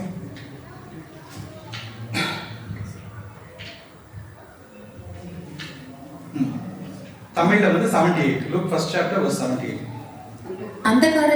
அந்தகாரத்திலும் மரண இருளிலும் உட்கார்ந்திருக்கிறவர்களுக்கு வெளிச்சம் தரவும், நம்முடைய கால்களை சமாதானத்தின் வழியிலே நடத்தவும் போதும். இங்க என்ன சொல்றாருன்னா, இப்ப சக்கரியா மறுபடியும் அந்த பாடலை கண்டினியூ பண்றாரு. அந்தகாரத்திலும் மரண இருளிலும் உட்கார்ந்திருக்கிறவர்களுக்கு வெளிச்சம் தரவும். இது யார், இது எந்த கூட்டாத்தார் என்ற ஒரு விஷயத்தை நம்ம கொஞ்சம் கவனிச்சு அனுப்பக்கூடிய சகோதர சகோதரிகளே, அந்த காலத்துல யார் தான் இருந்ததுங்க. நம்ம எபேசியர் 2ஆம் அதிகாரம் 12ஆம் வசனத்துல வாசிக்கிறோம் இல்லைங்க. என்ன வாசிக்கிறோம், எபேசியர் 2:12 கூட வாசிங்க பாருங்க. எபேசியர் 2:12. அவைகளில் நீங்கள் முற்காலத்திலே இவ்வுலக வழக்கத்துக்கேற்றபடியாகவும் கீழ்ப்படியாமையின் பிள்ளைகளிடத்தில் இப்பொழுது கிரியை செய்கிற ஆகாயத்து அதிகார பிரபு ஆகிய ஆவிக்கேற்றபடியாகவும் நடந்து கொண்டீர்கள். எபேசியர் 2:12. அக்காலத்திலே கிறிஸ்துவை சேராதவர்களும் இஸ்ரவேலுடைய காணியாட்சிக்கு புறம்பானவர்களும். யார் இது? புறஜாதிகள், ஜென்டைல்ஸ். நம்ம எப்படிதான் இருந்தோம், அந்த காலத்தில் மரண இருளிலும் உட்கார்ந்து இருக்கிறவர்களாக வெளிச்சத்தை தரவும். அப்ப இயேசு கிறிஸ்து முதலாம்ல வரைய வந்த பிறகுதான் யாருக்கு இப்ப ஓப்பன் ஆகுது வழி, புறஜாதிகளுக்கு. அதுல வந்து நம்மளும் சொல்றது யோவான் 1ஆம் அதிகாரம் 9ஆம் வசனத்துல கூட நம்ம வாசிக்கிறோம். இது இப்ப வாசிக்க வேணாம். இப்ப என்ன சொல்றாருன்னா, அந்த காலத்துல இருக்கிறவங்களை வந்து இதுல இன்னும் ஒரு ஆழமான ஒரு விஷயம் என்னன்னு பாத்தீங்கன்னா, முதலாவது சபைக்கு வாய்ப்பு கொடுக்குற அந்த வெளிச்சத்துக்கு வந்துட்டாங்க. இப்ப ஜனங்கள் 2000 வருஷமாக என்ன பண்றாங்க, சபையோட செலக்ஷன் போயிட்டு இருக்குது நம்ம பாக்குறோம். ஆனா இது இன்னும் கொஞ்சம் நம்ம ஆழமா பண்ணும்போது மரண இருளில் இருக்கிற உலக ஜனங்களை என்ன பண்ண போறாரு தேவன் கூடிய சீக்கிரத்துல மீட் எடுக்க போறாரு என்ற ஒரு விஷயத்தை கூட நம்ம கவனிக்கிறது கூட எங்க படிக்கலாம், மல்கியா 4ஆம் அதிகாரம் 2ஆம் வசனத்துல வாசிக்கலாம். மல்கியா 4ஆம் அதிகாரம் 2ஆம் வசனம். ஆனாலும் என் நாமத்துக்கு பயந்திருக்கிற உங்கள் மேல் நீதியின் சூரியன் உதிக்கும், அதன் செட்டைகளின் கீழ் ஆரோக்கியம் இருக்கும். பாத்தீங்களா, என் நாமத்துக்கு பயந்தவர்கள் மேல அந்த நீதியின் சூரியன் உதிக்கும். இன்னைக்கு நம்ம மேல அந்த நீதியின் சூரியன் உதிச்சிருக்கு, அந்த வெளிச்சம் தந்திருக்கிறார் தேவன் நமக்கு. ஆனா கூடிய சீக்கிரத்தில் என்ன பண்ண போறார், அந்த உலக ஜனங்களுக்கும் அது தருவார் என்ற ஒரு விஷயத்தை கூட இந்த இடத்துல சக்கரியா அருமையாக முன்னதாக எழுதுறார் என்ற ஒரு விஷயத்தை கூட இங்க கவனிக்கிறாங்க குறைய சகோதரர் என்று பார்க்கிறோம். சோ அதுல 78 கூட நம்ம வாசிக்கலாம் பாருங்க. 78. அந்தகாரத்திலும் மரண இருளிலும் உட்கார்ந்து 79 சிஸ்டர். நம்முடைய கால்களை சமாதானத்தின் வழியிலே நடத்தவும் அவ்விரக்தியினாலே உன்னதத்திலிருந்து தோன்றிய அருணோதயம் நம்மை சந்தித்திருக்கிறது என்றார். இங்க கூட என்ன சொல்றாருன்னா, இங்கிலீஷ்ல பேசும்போது டே ஸ்டார் இந்த இடத்துல சொல்றாருங்க. ஆனா தமிழ்ல வந்து அருணோதயம் போட்டிருக்காங்க. இந்த அருணோதயம் வந்து சந்திச்சுன்ற ஒரு விஷயத்தை கூட இங்க கவனிக்கிறோம் பாருங்க. இந்த அருணோதயம் சொல்ற மாதிரி ஒரு ஸ்டார், இந்த விடிவெளி நட்சத்திரம் நம்ம யாருக்கு தான் ஒப்பிட்டு பேசுறாங்க? Who is the bright morning star? நம்ம ஆண்டவராகிய இயேசு கிறிஸ்து. லூசிஃபருக்கும் மார்னிங் ஸ்டார் தான் சொல்றோம், but is a bright morning star ன்னு சொல்லும்போது நம்ம ஆண்டவராகிய இயேசு கிறிஸ்து. அப்ப இந்த விடிவெளி நட்சத்திரம் உதிச்சுன்ற ஒரு விஷயத்தை கூட சொல்றாங்க. சோ இந்த விஷயத்தை நம்ம கவனிக்கதான் சகோதரிகளே, இந்த விடிவெளி நட்சத்திரம் யார் மூலியமாக ஆரம்பிச்சுன்னு சொல்லும் போது சபைக்கு தான் அந்த வாய்ப்பு கொடுக்கப்பட்டிருக்குது. அந்த வாய்ப்பு சபைக்கு கூட எப்படி கொடுக்கப்பட்டதுன்னு சொல்லும் போது அதே லூக்கா 1ஆம் அதிகாரம் 77ஆம் வசனத்தை கூட வாசிக்கலாம்.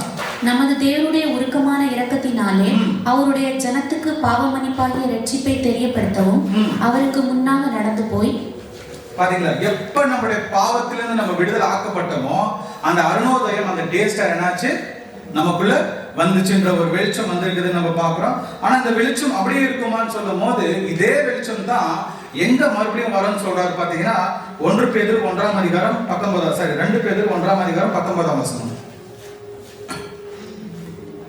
அதிக உறுதியான தீர்க்க தரிசனம் வசனம் நமக்குண்டு. பொழுது விடிந்து விடிவெள்ளி உங்கள் இருதயங்களில் உதிக்கும் அளவும் இருளுள்ள ஸ்தலத்திலே பிரகாசிக்கிற விளக்கை போன்ற அவசனத்தை கவனித்திருப்பது நலமாயிருக்கும். பாத்தீங்களா, இங்கிலீஷ்ல கூட வாசிங்க sister. 2 Peter 1st chapter verse 19.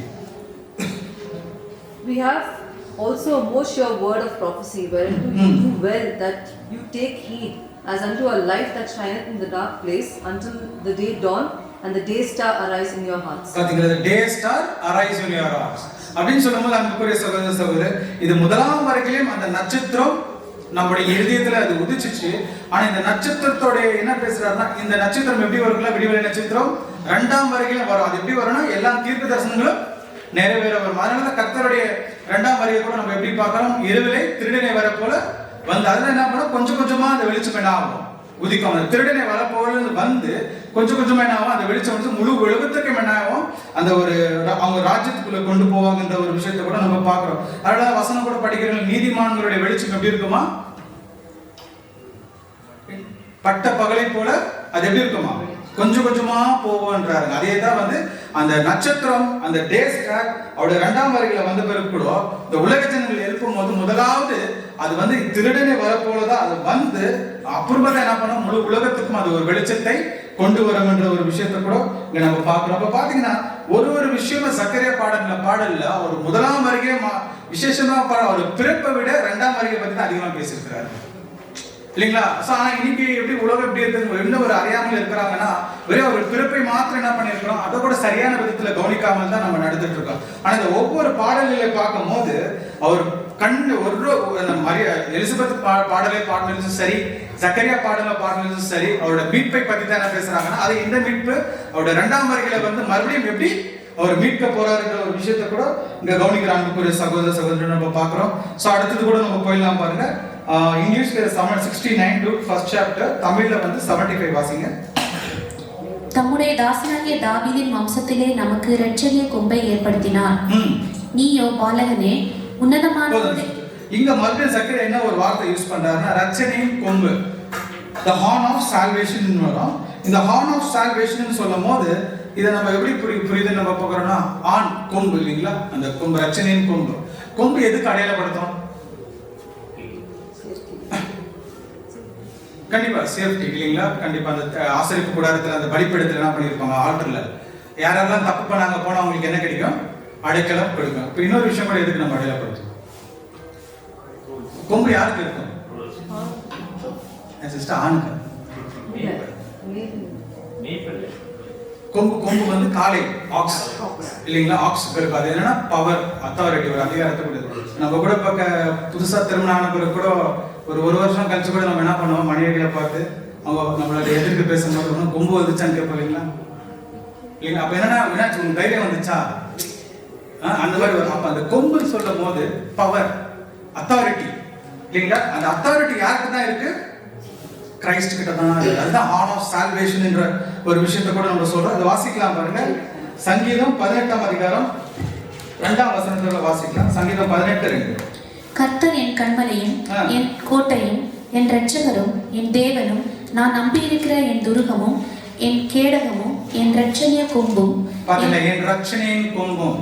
அப்ப சென்டர் ஆஃப் சால்வேஷன், அந்த ரட்சிப்புக்கு முக்கியமான காரணரே யாருன்ற ஒரு விஷயத்தை இங்க சக்கரையா வந்து ரொம்ப அருமையாக அந்த பாடல் வரியில அவர் பாடுறாருன்ற ஒரு விஷயத்தை கூட நம்ம பார்க்கிறோம். அன்புக்குரிய சகோதர சகோதரி நம்ம பார்க்கிறோம். அதுல எபிரேயர் 6:18 கூட வாசிங்க. எபிரேயர் 6:18.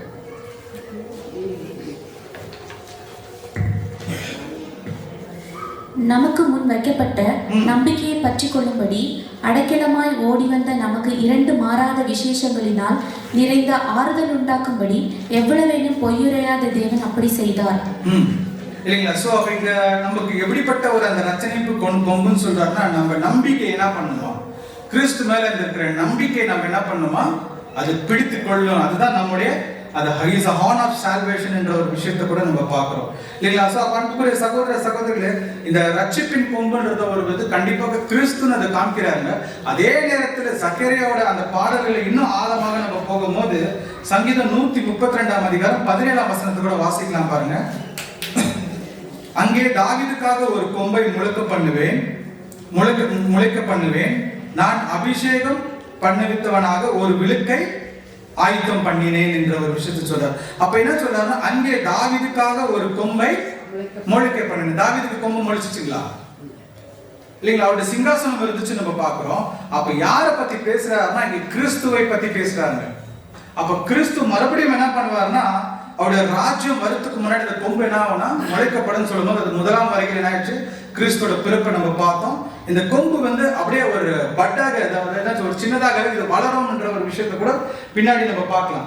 ஸோ அன்புக்குரிய சகோதர சகோதரர், அப்ப முக்கியமா என்ன சொல்றாருன்னா, அந்த ரட்சிப்பு நம்ம ஒருவேளை தவறு பண்ணாலும், நம்ம எப்படிப்பட்ட ஒரு விஷயத்துல கீழே விழுந்தாலும் அந்த ரட்சிப்பின் கேடகத்தை நம்ம என்ன பண்ணிக்கணும், அதை பிடிச்சு கொள்ளனா நம்மளுக்கு ரட்சிப்பு உறுதின்ற ஒரு விஷயத்தை கூட இங்க குறுக்கிட்டார் சொல்றாருன்ற ஒரு விஷயத்தை கூட நம்ம கவனிக்கலாம். ஸோ அடுத்தது பாருங்க, தமிழ்ல 74 லூக்கா 1 அதிகாரம் 74 வசனத்தோட வாசிங்க. தமது ஜனத்தை சந்தித்து மீட்டுக் கொண்டு நம்முடைய சத்துருக்களில் நின்றும் நம்மை பகைக்கிற யாருடைய கைகளில் நின்றும் நம்மை ரட்சிக்கும்படிக்கு. பாத்தீங்களா, என்ன சொல்றாரு, தம்முடைய சத்துருக்களை மீட்டு கொண்டுன்னு சொல்லும் போது இந்த யார் இந்த வந்து எந்த சத்துருக்களை மீட்டுக் கொள்றாருன்னு சொல்லும் போது அங்க எழுதும் போது என்ன சொல்றாருன்னா, காட்ஸ் பீப்புள் என்றார். இவங்க தேவனுடைய ஜனங்கள் என்ற ஒரு விஷயத்தை கூட இந்த தமிழ்ல 74, இங்கிலீஷ்ல வந்து 71 அப்படின்னு கவனிக்கும் போது அன்புக்குரிய சகோதரர், யார் இந்த சத்துருக்கள் மீட்க போறாருன்னு சொல்லும் போது ஆல்ரெடி யார் வருவாங்க, தேவனுடைய ஊழியக்காரர்களாக யார் இருப்பாங்க, அவருடைய ராஜ்யத்துல ஆளுகை செய்யறதுக்கு யார் இருப்பாங்க, கிறிஸ்துவ கூட சபை இருக்கும். சபை கூட யார் இருப்பாங்க, நம்மளோட தெய்வ திட்டத்துல நம்ம பாக்குறோம், சபை கூட யார் இருப்பாங்க, துணை சபை வந்து நம்மளுக்கு பரலோகத்துல இருந்து அவங்க ஆளுகை செய்வாங்க. கீழே யார் இருப்பாங்க, பூமியில முற்பிதாக்கள், ஏன்ஷியன்ட் வர்த்திஸ் இல்லைங்களா. இவங்க வந்து அங்க இவங்க 2 பேரும் என்ன பண்ணிருக்காருன்னா, தேவன் விடுதலை பண்ணுவார்ன்ற நம்ம விஷயத்தை நம்ம பார்க்கிறோம். ஏற்கனவே முற்பிதாக்கள் வந்து அவங்களோட செலெக்ஷன் நமக்கு அவங்க வந்துட்டாங்கன்ற ஒரு விஷயத்தை நம்ம பார்க்கிறோம். இப்ப சபையை கூட என்ன பண்றாருன்னா, அந்த சத்துருகள் இதுல இருந்து விடுதலை பார்க்குவாருன்னு சொல்லும் போது, அப்ப நம்மளுடைய சத்துருகள் யாருன்னு சொல்லும் போது மாம்சத்தோடும் ரத்தத்தோடும் இல்ல, ஆகாயத்தின் பிரபுகளோட நம்மளுடைய போராட்டம் அதிகமா இருக்குன்றாரு. அந்த பிரின்சஸ் ஆஃப் ஏர் என்ற விஷயத்தை சொல்றாரு. அது மாத்திரம் நம்ம சத்துரு யாருன்னு பாத்தீங்கன்னா, மாமிசம் யார் அப்பா அடுத்தது மாமிசம் வீடு சிஸ்டர் தான் இருக்காங்க இல்லைங்களா. ஸோ வீடு மாமிசம் இல்லைங்களா, கண்டிப்பா நம்மளோட முதல் சத்ரு மாமிசம் இல்லைங்களா, சாத்தான் கண்டிப்பா இல்லைங்களா. ஸோ இதெல்லாமே வந்து நம்ம என்ன பண்ணணுமோ ஓவர் கம் பண்ணோம். அதே நேரத்தில் நம்மளுக்கு அதிகமாக சத்ரு யாருன்னா கிறிஸ்தவர்கள் தான் ஒரு விஷயத்தை இதுதான் ரொம்ப முக்கியமானது இருக்கு. இதுல இருந்து நம்மள தேவன் என்ன பண்ணுவார்னா வெளியே கொண்டு வந்துருவாருன்ற ஒரு விஷயத்த சக்கரியா முன்னதாகவே அங்க எழுதுறாருன்னு நம்ம பாக்குறோம் இல்லைங்களா. சோ அப்ப இதெல்லாம் பார்க்கும்போது அன்புக்குரிய சகோதர சகோதரிகளே, அப்ப சக்கரியா பேசின வார்த்தைகள் ஏதோ ஒரு பாடலாக பேசல, முழுக்க அவருடைய 2ஆம் வருகை ராஜ்யம் எப்படி ஸ்தாபிக்கப்பட போகுது, இஸ்ரேலோட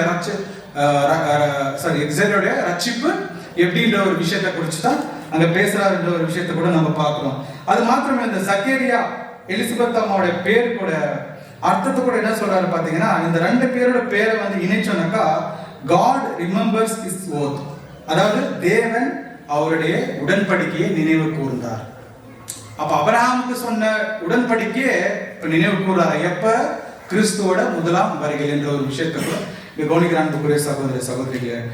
அடுத்தது 3வது ஒரு பாடலுக்குள்ள நம்ம போயிடலாம். 3வது பாடல் யாரு பாத்தீங்கன்னா, மரியாமலை பத்தி பாடின பாடல்கள். இது எங்க நம்ம ஆரம்பிக்கலாம்னு சொல்லும் போது லூக்கா 1ஆம் அதிகாரத்துல 46ஆம் வசனத்துல கூட வாசிங்க சிஸ்டர். லூக்கா 1ஆம் அதிகாரம் 46. அப்பொழுது மரியாள், என் ஆத்துமா கர்த்தரை மகிமைப்படுத்துகிறது, என் ஆவி என் இரட்சகராகிய தேவனில் களிகூறுகிறது. அவர் தம்முடைய அடிமையின் தாழ்மையை நோக்கி பார்த்தார், இதோ இது முதல் எல்லா சந்ததிகளுக்கும் என்னை பாக்கியவதி என்பார்கள். பாத்தீங்களா, இப்ப மரியாம்மா கிட்ட இங்க என்ன சொல்றாங்கன்னா, ஏறக்குரிய வந்து தேவன் வந்து அவருடைய மெசஞ்சர்ஸ் மூலியமாக 10 தடவை என்ன பண்ணிருக்காருன்னா கான்டாக்ட் பண்ணாரு. நாட் ஓன்லி ஏஞ்சல்ஸ் மூலியமா, மற்ற மெசஞ்சர்ஸ் மூலியமாக அந்த கிரைஸ்டோட பர்த் டைம்ல யோசேப்பு கிட்ட மரியா கிட்ட வந்து 10 டைம் வந்து அவங்க கான்டாக்ட் பண்ணியிருக்காங்கன்னு சொல்றோம். இல்லைங்களா? அப்ப இந்த மரியாமுடைய பாடல் வந்து இப்ப எலிசபெத் அம்மா அவங்களோட வாழ்த்துக்கள் சொல்றாங்க இல்லைங்களா? சொன்ன பிறகு இந்த மரியாதை என்ன சொல்றாங்கன்னா, என்ன பாடல் பாடுறாங்கன்னா, மறுபடியும் வாசிங்க. அப்போது மரியாள், என் ஆத்துமா கர்த்தரை மகிமைப்படுகிறது, என் ஆவி என் ரட்சகர் தேவனில் களி கூறுது. பாருங்க, இந்த வார்த்தைகளை வந்து இதே வார்த்தைகளை யார் சொல்லியிருப்பாங்க முன்னதாகவே? அண்ணாள். பழைய ஏற்பாடு அண்ணாலும் சொல்லியிருப்பாங்க. அதை வாசிக்கலாம் பாருங்க. 1 சாமுவேல் 2ஆம் அதிகாரம் 1ஆம் வசனம்.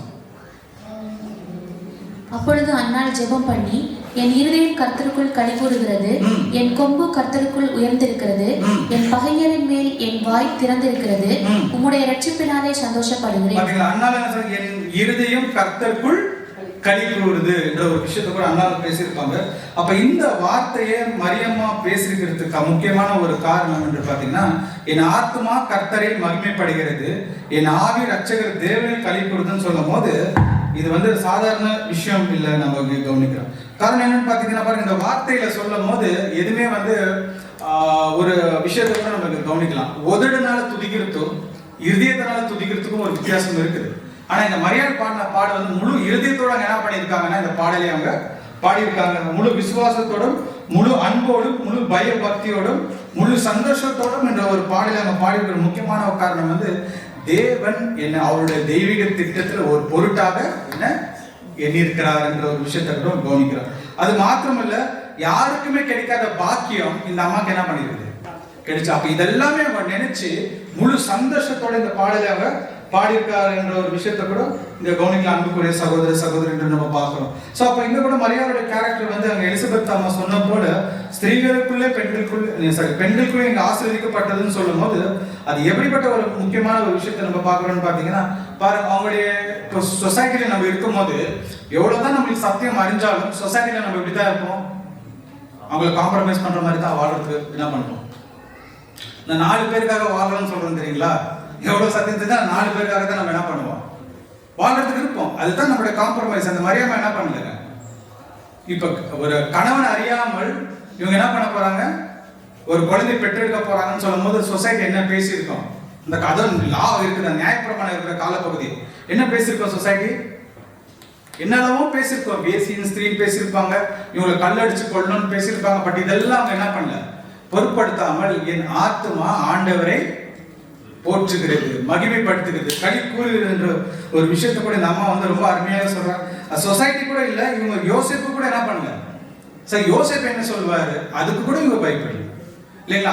அந்த அளவுக்கு இவங்க வந்து அர்ப்பணிச்சுட்டு வாழ்ந்துருக்குறாங்கன்ற ஒரு விஷயத்தை கூட நம்ம கவனிக்கிற அன்புக்குரிய சகோதர சகோதரி நம்ம பார்க்கிறோம். அப்ப இவங்க என்ன புரிஞ்சுட்டாங்கன்னு பாத்தீங்கன்னா, தேவன் அந்த ஏவாளுக்கிட்ட அந்த வாக்குத்தத்தம் பண்ண ஒரு விஷயம் எனக்குள்ள அது நிறைவேறதுனால நான் கர்த்தருக்குள் ரொம்ப சந்தோஷமாக நான் களி கூறுறேன்ற ஒரு விஷயத்தை கூட அவங்க அருமையாக தன் தாழ்மையாக அவங்க வந்து அவங்க ஒப்புவிக்கிறாங்கன்னு சொல்றோம் நம்ம பார்க்கிறோம் இல்லைங்களா? அதே பாருங்க, அடுத்தது லூக்கா 1ஆம் அதிகாரம் 48ஆம் வசனத்தை கூட வாசிங்க. அவர் தம்முடைய அடிமையின் தாழ்மையை நோக்கி பார்த்தார், இதோ இது முதல் எல்லா சந்ததிகளும் என்னை பாக்கியவதி என்பார்கள். பாத்தீங்களா, தன்னோட அடிமையின் தாழ்மையை நோக்கி பார்த்தாருன்னு சொல்லும் போது இப்ப மேசியாவை பெற்றெடுக்கக்கூடிய ஒரு தாய் எப்படி இருந்திருக்கணும், அவங்க நம்மளே எடுத்துக்கலையா, கொஞ்சம் சத்தியம் தெரிஞ்சிச்சுன்னா எந்த அளவுக்கு பந்தா பண்றோம் இல்லைங்களா? உலகத்திலே நம்ம தான் வந்து தூதர்கள் போல நடக்கிறோம் இல்லைங்களா? ஆனா இந்த மேசியாவை என்ன பண்றாங்க, பெற்றெடுக்க போறவங்க தன்னுடைய தாழ்மை எப்படி வெளிப்படுத்துறாங்க, இதோ நான் ஆண்டவரோட அடிமை இல்லைங்களா? ஆனா ஒரு வார்த்தை ரொம்ப முக்கியமா என்ன சொல்றாங்கன்னா, தலைமுறைக்கும் நான் ஆசீர்வதிக்கப்பட்டவள் என்ற ஒரு விஷயத்தை கூட அங்க சொல்லக்கூடிய ஒரு காரியம் இருக்குது. அப்ப இதெல்லாமே நம்ம பாருங்க, தலைமுறை ஆசீர்வதிக்கப்பட்டவள் சொல்லும் போது பிற்பாடு இயேசு கிறிஸ்து ஊழியம் செய்யும் போது கூட்டத்திலிருந்து எடுத்து ஜனங்கள் என்ன பண்றாங்கன்னா இயேசு கிறிஸ்துவை பார்த்து ஒரு விஷயத்தை சொல்றாங்க. வாசிங்க, லூக்கா 11ஆம் அதிகாரம் 27ஆம் வசனம். அவர் இவைகளை சொல்லுகையில் ஜனக்கூட்டத்தில் இருந்த ஒரு ஸ்திரீ அவரை நோக்கி, உம்மை சுமந்த கர்ப்பமும் நீர் பாலுள்ள முலைகளும் பாக்கியமுள்ளவைகள் என்று சத்தமிட்டு சொன்னான். பாத்தீங்களா, ஏற்கனவே தூதன் வந்து சொன்ன ஒரு விஷயத்தை இவங்க பாடல்கள் சொல்ல ஒரு விஷயத்தை அப்ப இவங்களுடைய கிறிஸ்துவை எந்த அளவுக்கு இவங்க என்ன பண்ணிருப்பாங்க, வளர்த்திருப்பாங்க, அருமையாக என்ன பண்ணிருப்பாங்க, குழந்தையிலிருந்து என்ன பண்ணிருப்பாங்க. நீங்க ஒரு சாதாரண குழந்தை, இந்த குழந்தை வந்து தேவனுடைய தெய்வீக திட்டத்தை நிறைவேறதுக்காக சொல்லி கண்டிப்பா என்ன பண்ணிருப்பாங்க, ஒரு ட்ரை பண்ணிருப்பாங்க. அநேக விஷயங்கள் என்ன பண்ணிருப்பாங்கன்னா அந்த மரியம்மா ட்ரைன் பண்ணி, அதனால தான் ஜனங்கள் கூட்டத்தில் என்ன சொல்றாங்கன்னா, இந்த இயேசுவே உன்னை பெற்றெடுத்த தாய் பாக்கியவதியா இருப்பாங்க அப்படின்ற ஒரு விஷயத்தை கூட இங்க கூப்பிடுறாங்க. அப்ப இதெல்லாமே வந்து மரியாமோட விஷயம் பாத்தீங்கன்னா ஒரு அசாதாரணமான ஒரு விசுவாசம், அது ஒரு எக்ஸ்ட்ராஆர்டினரி ஒரு ஃபேத். இல்ல பிளண்டா என்ன பண்ணிருக்காங்க அவங்க, தேவன் சொல்லியிருக்கிற கண்டிப்பாக அவரோட உடன்படிக்கை அவர் நிறைவேற்றுவார். அப்ப பாருங்க, எலிசபெத் அம்மாவும் சரி, சக்கரியாவும் சரி, மரியாமாவும் சரி, இவங்க 3 பேர்கிட்ட ஒரு ஒற்றுமை என்னன்னு பாத்தீங்கன்னா, தேவன் அபிரகாமுக்கு சொன்ன வாக்குத்தத்தத்தையும் உடன்படிக்கையும் இவங்க என்ன பண்ணிருக்காங்க, கவனிச்சு இருந்திருக்கிறாங்க இல்லைங்களா? அதே தான் நம்ம கூட பண்ணணும் சொல்றாங்க. ஏதோ சபைக்கு வந்துட்டோம், ஏதோ ஒரு விஷயங்களை நம்ம கற்றுக்கொள்றோம் இல்லாமல், தேவன் சொல்லிருக்கிற அந்த உடன்படிக்கை என்ன, அது எப்ப நிறைவேற்றவார், அவரோட மீட்பு எப்ப சமயமா இருக்கின்ற ஒரு விஷயத்துல தான் நம்ம இருக்கும் போது கண்டிப்பா நம்ம உலகத்தாராக நம்ம வாழ மாட்டோம் இல்லையா? இல்லைன்னா நம்ம என்ன பண்ணுவோம், நம்மளுக்கும் பேர் சபைகளுக்கும் வித்தியாசம் இருக்காது இல்லைங்களா? அவங்களோ ஒரு ஆராதனை நடத்துறோம், நம்மளோ ஒரு ஆராதனை நடத்துறோம், அவங்களே ஏதோ பேசிட்டு போறாங்க, நம்மளே ஏதோ ஒரு பேசிட்டு போறதுக்கு எந்த ஒரு பிரோஜனம் இருக்காது அன்புக்குரிய சகோதர சகோதரி. முழுக்க அந்த தேவனோட உடன்படிக்கை என்ன, அவருடைய வாக்குத்தத்தம் என்ன, இந்த வாக்குத்தத்தம் என்னோட வாழ்க்கையிலும் சரி, அவருடைய ரட்சிப்பு இந்த பூமியில் எப்படி நடக்குன்ற ஒரு விஷயத்தை நம்ம தெளிவாக நம்ம கவனிக்க வேணும்ன்ற ஒரு விஷயத்தை நம்ம சொல்றாரு இல்லைங்களா? அதான் இயேசு கிறிஸ்து கூட ஒரு பிரசங்கத்துல முதலாவது தேவனுடைய ராஜ்யத்தையும் அவருடைய நீதியும் தேடுன்னு சொல்லும் போது நம்முடைய நோக்கம் வந்து ஒரு தொலைநோக்க பார்வையாக அது இருக்கணும்ன்ற ஒரு விஷயத்தை கூட இந்த குறிப்பிட நம்ம பார்க்கிறோம் இல்லைங்களா? ஸோ அடுத்தது பார்த்தீங்கன்னா அதுலேயே வந்து லூக்கா 1ஆம் அதிகாரம் 49 வசனத்துல வாசிங்க. வல்லமை உடையவர் மகிமையானவைகளை எனக்கு செய்தார், அவருடைய நாமம் பரிசுத்தம் உள்ளது. பாத்தீங்களா, இந்த ஒரு வார்த்தையை நம்ம கவனிக்கும் போது அதான் லூக்கா 49 இல்லைங்களா? ஸோ இது தவறா இருக்கு நினைக்கிறேன். சாரி, இதுல தவறா இருக்கு, நம்ம பைபிள்ல தான் கரெக்டா இருக்கு. மறுபடியும் வாசிங்க சிஸ்டர். வல்லமை உடையவர் மகிமையானவைகளை எனக்கு செய்தார், அவருடைய நாமம் பரிசுத்தம் உள்ளது. பாத்தீங்களா, என்ன சொல்றாருன்னா, வல்லமை உடையவர் எனக்கு பெரிய காரியங்களை செய்தார், அவருடைய நாமம் பரிசுத்தம் உள்ளது. இந்த வார்த்தையை சொல்ல மரியாதைக்கு எவ்வளவு தைரியம் இருந்திருக்கும். இப்ப யார்கிட்ட இந்த வார்த்தை சொல்ல முடியும்? பொதுவா தேவன் வந்து அவருடைய வாழ்க்கையில என்ன பண்ணி அநேக பெரிய காரியங்களை செஞ்சிருக்கணும், அவங்க தான் இந்த வார்த்தை என்ன பண்ண முடியும் சொல்லணும். ஆனா மரியாதைக்கு இது வரைக்கும் ஒரு காரியங்களும் நடக்கல. இன்னும் இயேசு கிறிஸ்து கூட என்ன பண்ணல, பிரிக்கல. ஆனா இந்த வார்த்தை என்ன பண்றாங்க, அந்த இடத்துல சொல்லும் போது அவங்க எதை சார்ந்து இருக்காங்கன்னு சொல்லும் போது அபிரகாமுக்கு சொல்லப்பட்ட அந்த உடன்படிக்கையை சார்ந்து இருக்காங்க, அந்த விசுவாசம் இருக்காங்க. என்னன்னாக்கா, தேவன் ஏற்கனவே அபிரகாமுக்கும் ஈசாக்கும் யாக்கோபுக்கும் இஸ்ரேல் ஜனங்களை எகிப்துல இருந்து என்ன பண்ணிருக்கிறாரு, விடுதலை ஆக்கி கொண்டிருக்கிறார். இதெல்லாமே அவங்க பார்த்துட்டு இந்த விஷயத்த கண்டிப்பா தேவன் எனக்கு என்ன பண்ணுவாரு, மேசியாவை பொறுப்பு எனக்குள்ள பிறகுதுன்னு சொல்லியிருக்கிறார், அதை கண்டிப்பாக அவரு நிறைவேற்றுவார் என்ற ஒரு விஷயத்த சொல்றாருன்னா, அந்த வல்லமையுள்ள தேவன் எனக்குள்ள பெரிய காரியங்களை செய்வார், அவருடைய நாமும் பரிசுத்தமானது என்ற ஒரு விஷயத்தை நம்ம பார்க்கிறோம். பாருங்க அன்புக்குரிய சகோதர சகோதரர்களே, ஜெனரலாகவே தேவன் செஞ்ச காரியங்களை நம்ம புரிஞ்சுக்கவே முடியல இல்லைங்களா? அதுதான் வசனமா சொல்லுது. சங்கீதம் 106ஆம் அதிகாரம் 2ஆம் வசனத்தோட வாசிங்க. கர்த்தருடைய வல்லமையான செய்திகளை சொல்லி அவருடைய துதியை எல்லாம் பிரஸ்தாபப்படுத்தத்தக்கவன் யார்? பாத்தீங்களா, இப்ப அவர் செய்கைகளை புரிஞ்சுக்க முடியாது. ஆனா இந்த மரியம்மா என்ன பண்றாங்கன்னா, இன்னும் அவரோட வாழ்க்கையில ஆரம்பிக்கவே இல்லை, ஆனா உடனே என்ன பண்ணிட்டாங்க, தேவன் செய்வார், அது மாற்றம் இல்லை. அப்ப என்ன சொல்றாங்கன்னா, அந்த மரியம்மா தேவனுடைய நாமம் பரிசுத்தம்னு சொல்லும் போது, அப்ப யாரால தான் தேவனுடைய நாமம் பரிசுத்தம்னு சொல்லும் போது, இன்னைக்கு கூட நம்ம நிறைய பாடுறோம், தினந்தோறும் ஜெபம் பண்றோம், எல்லாம் கூடுகைன்னு சொல்றோம். ஆனா நம்மளால ஒரு மன விருப்பத்தோட தேவனுடைய நாமம் பரிசுத்தம்னு சொல்ல முடியுதா நமக்கு? இல்லைங்களா? அதுதான் நடக்குது. ஆனா மரியாதை முக்கியமான சொல்ற ஒரு காரணம் என்னன்னு பாத்தீங்கன்னா, அவருடைய நாமம் ஏன் பரிசுத்தமா இருக்குதுன்னு சொல்லும் போது, அங்க மரியா என்ன அண்டர்ஸ்டாண்ட் பண்ணிட்டாங்கன்னு சொல்லும் போது, அதே சங்கீதம் 111ஆம் அதிகாரத்துல 9ஆம் வசனம் வாசிங்க.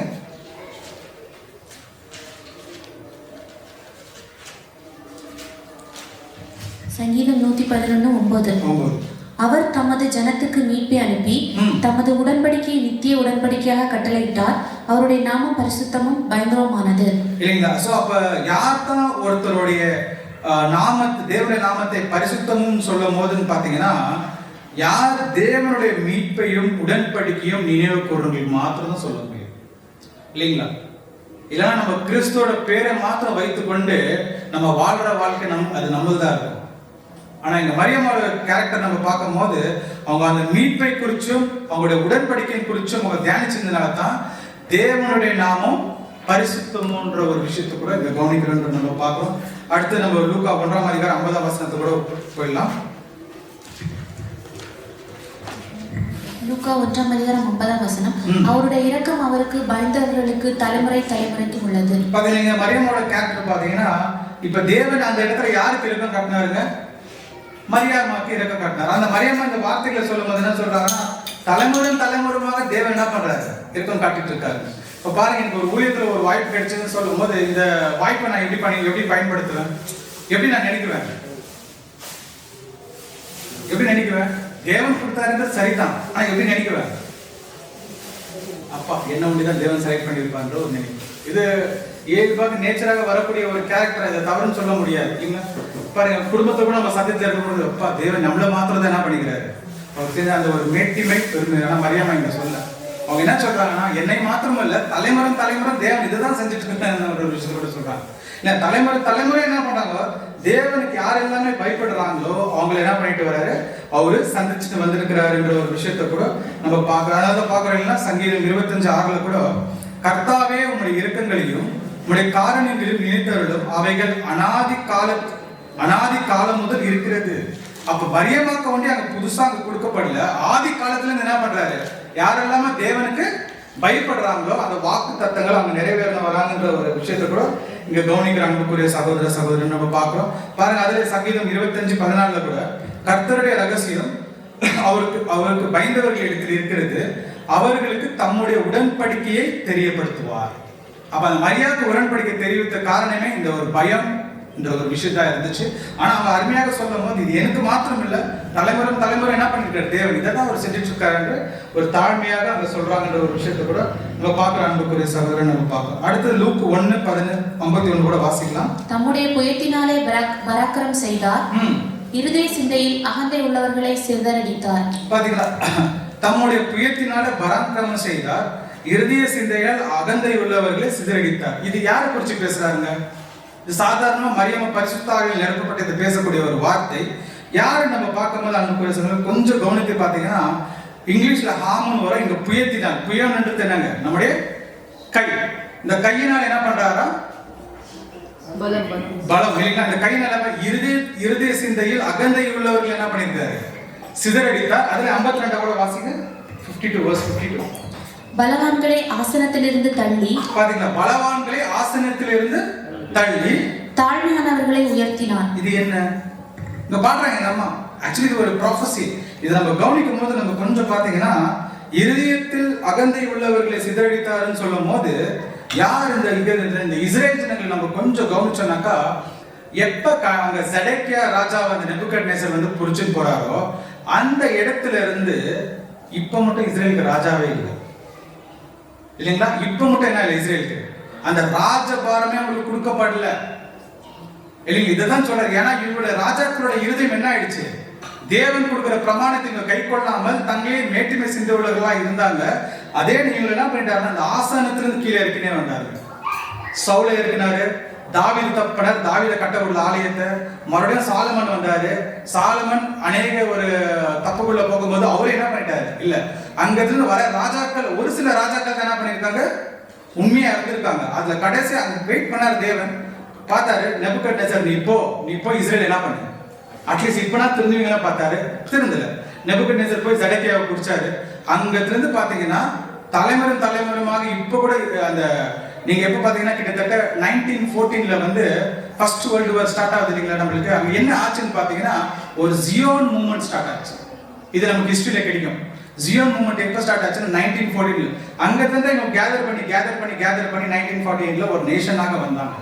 அப்ப மட்டும் என்ன பாத்தீங்கன்னா, இவங்களுக்கு என்ன இல்லை, இவங்க யார் கீழே தான் இருந்திருக்காங்க, புறஜாதிகள் கீழே தான் இருந்திருக்காங்க, ஜென்டைல் நேஷன் கீழே தான். அதெல்லாம் சொல்றாரு, சிந்தையிலே அகந்து உள்ளவர்களையும் ஆசானத்தில் மேல இருக்கிறவங்க என்ன பண்ணுவேன், கீழே தள்ளுவேன்ற ஒரு விஷயத்தை கூட நம்ம பாருங்க. இது எசேக்கியேல கூட வாசிக்கலாம் பாருங்க. எசேக்கியேல் 21:26.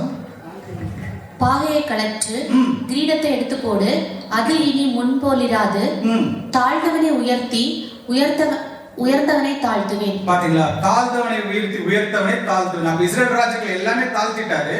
ஆனா என்ன சொல்றாருன்னா, தாழ்ந்தவனை உயர்த்தின்றார்கள். இதைத்தான் வந்து நீங்க லூக்கா 52:1 கூட வாசிங்க. மறுபடியும் லூக்கா 1:52 கூட வாசிங்க. சகரியா அவனை கண்டு கலங்கி பயமடைந்தான். தூதன் அவனை நோக்கி, சகரியாவே பயப்படாதே, உன் வேண்டுதல் கேட்கப்பட்டது, உன் மனைவியாக லூக்கா 1:52. லூக்கா 1 chapter verse 52. பலவான்களை ஆசனத்திலிருந்து தள்ளி தாழ்மையானவர்களை உயர்த்தினார். பாத்தீங்கன்னா இங்க பலவான்களை நம்ம பார்க்கும்போது எல்லாருமே என்ன பண்ணிட்டாங்க, ராஜாக்கள்ல இஸ்ரேல் ராஜாக்கள்ல கீழே தள்ளிட்டாரு. ஆனா கீழே தள்ளிட்டு யாரை சொல்றாருன்னா தாழ்மை உள்ளவரை உயர்த்திட்டார். யார் இந்த தாழ்மை உள்ளவர்களாக இருந்தாங்க அப்ப ஜெனரேஷன்ல? இஸ்ரேல் ஜெனரேஷன்ல பாத்தீங்கன்னா இது வரைக்கும் அவரை பத்தி நமக்கு அநேக விஷயங்கள் தெரியாது. ஆனா இவரோட ஒரே ஒரு இண்டிகேஷன் எங்க பைபிள்ல கொடுக்குறாங்கன்னா லூக்கா 3ஆம் அதிகாரத்தில். இவரோட பேர் நாதான். இந்த நாதான் வழியா தான் மரியம்மா வந்தாங்க, மரியம்மா வழியா தான் கிறிஸ்து வந்தாங்க. அப்ப தாழ்ந்தவனை உயிர்த்தாருன்னு சொல்ல இந்த நாதான் மூலியமா தான் யார் பிறந்தது? கிறிஸ்து பிறந்தது. ஆக்சுவலி வந்து இவர் எப்படி வந்திருக்குன்னா சாலமன் வழியா தான் வந்திருக்கணும். ஆனா அங்க அப்படியே பிரிக்கிறாரு. இந்த நாதனை பத்தி நம்ம படிக்கும் போது இன்ஃபர்மேஷனே இல்லை. அதாவது ஒரு எப்படின்னா ஒரு அன்ஐடென்டிஃபை பர்சன். ஆனா இவர் மூலியமா தான் யார் வரணுமா இருந்திருக்குதுங்க? கிறிஸ்து. அதான் தாழ்ந்தவனை உயர்த்தின்ற ஒரு விஷயத்தை கூட இங்க கூப்பிடுறாரு நம்ம பார்க்கிறோம். அது மாத்திரம் இல்லை, கம்ப்ளீட் இது வரைக்கும் என்ன பண்ணிருக்கிறாருன்னா தேவன் அந்த இஸ்ரேலுடைய ராஜாக்களை வந்து அவர் என்ன பண்ணிருக்காருன்னா எல்லாமே கீழே தள்ளி இருக்கிறார். இது பாருங்க, இது எப்ப மட்டும் நடக்கும்ன்ற ஒரு விஷயத்தை கூட நம்ம பார்க்கிறோம். எசேக்கியேல் 21ஆம் அதிகாரம் 27ஆம் வசனம். அதை கவிழ்ப்பேன் கவிழ்ப்பேன் கவிழ்ப்பேன், உரிமைக்காரனானவர் வருமட்டும் அது இல்லாதிருக்கும், அவருக்கே அதை கொடுப்பேன் என்று கர்த்தராகிய ஆண்டவர் சொல்லுகிறார். பாத்தீங்களா, அந்த உரிமைக்காரன் வருமட்டும் அதை என்ன பண்ணிடுவார்?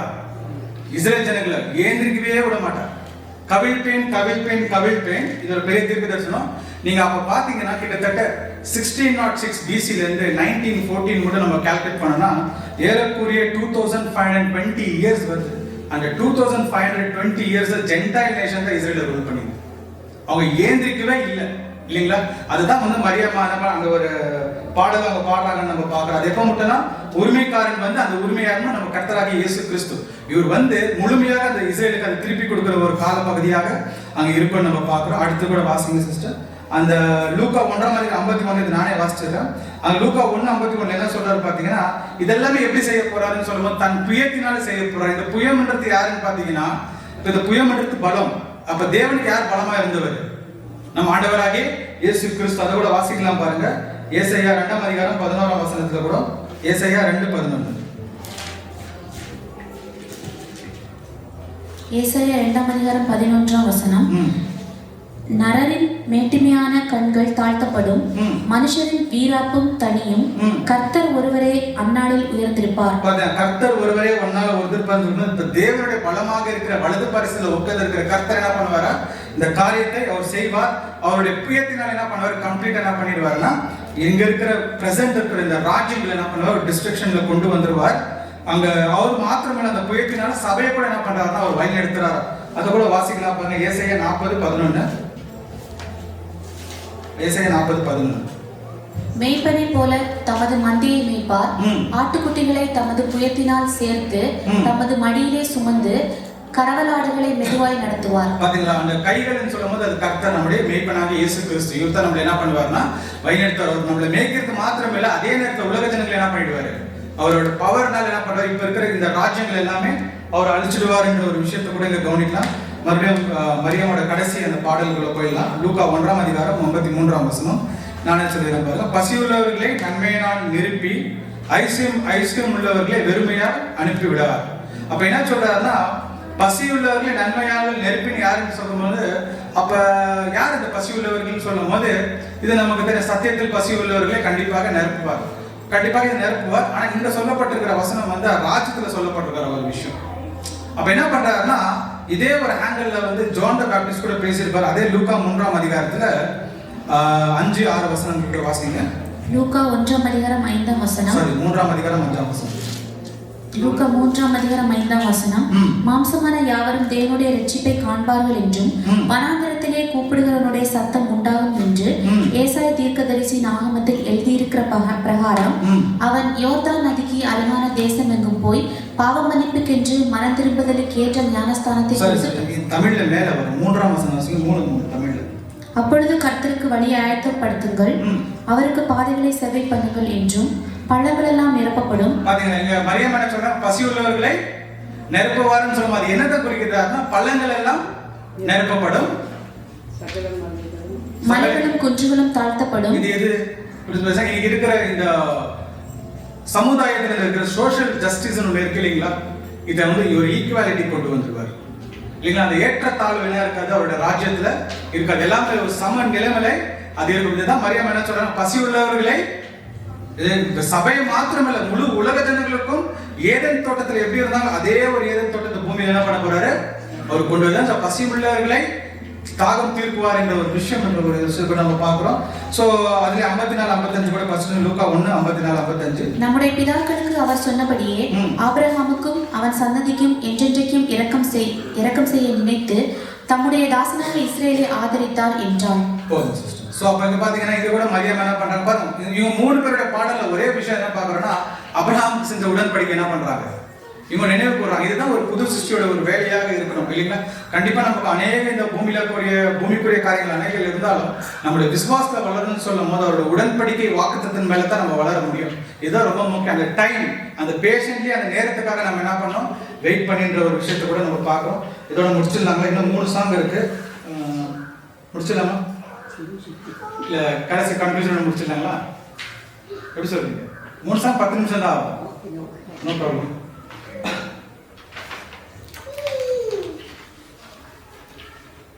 அடுத்தது வந்து சிமியோனோட பாடல், அது குயிக்கா போயிடலாம். சிமியோன் பாடல் வந்து லூக்கா 2:28 வாசிங்க சிஸ்டர்.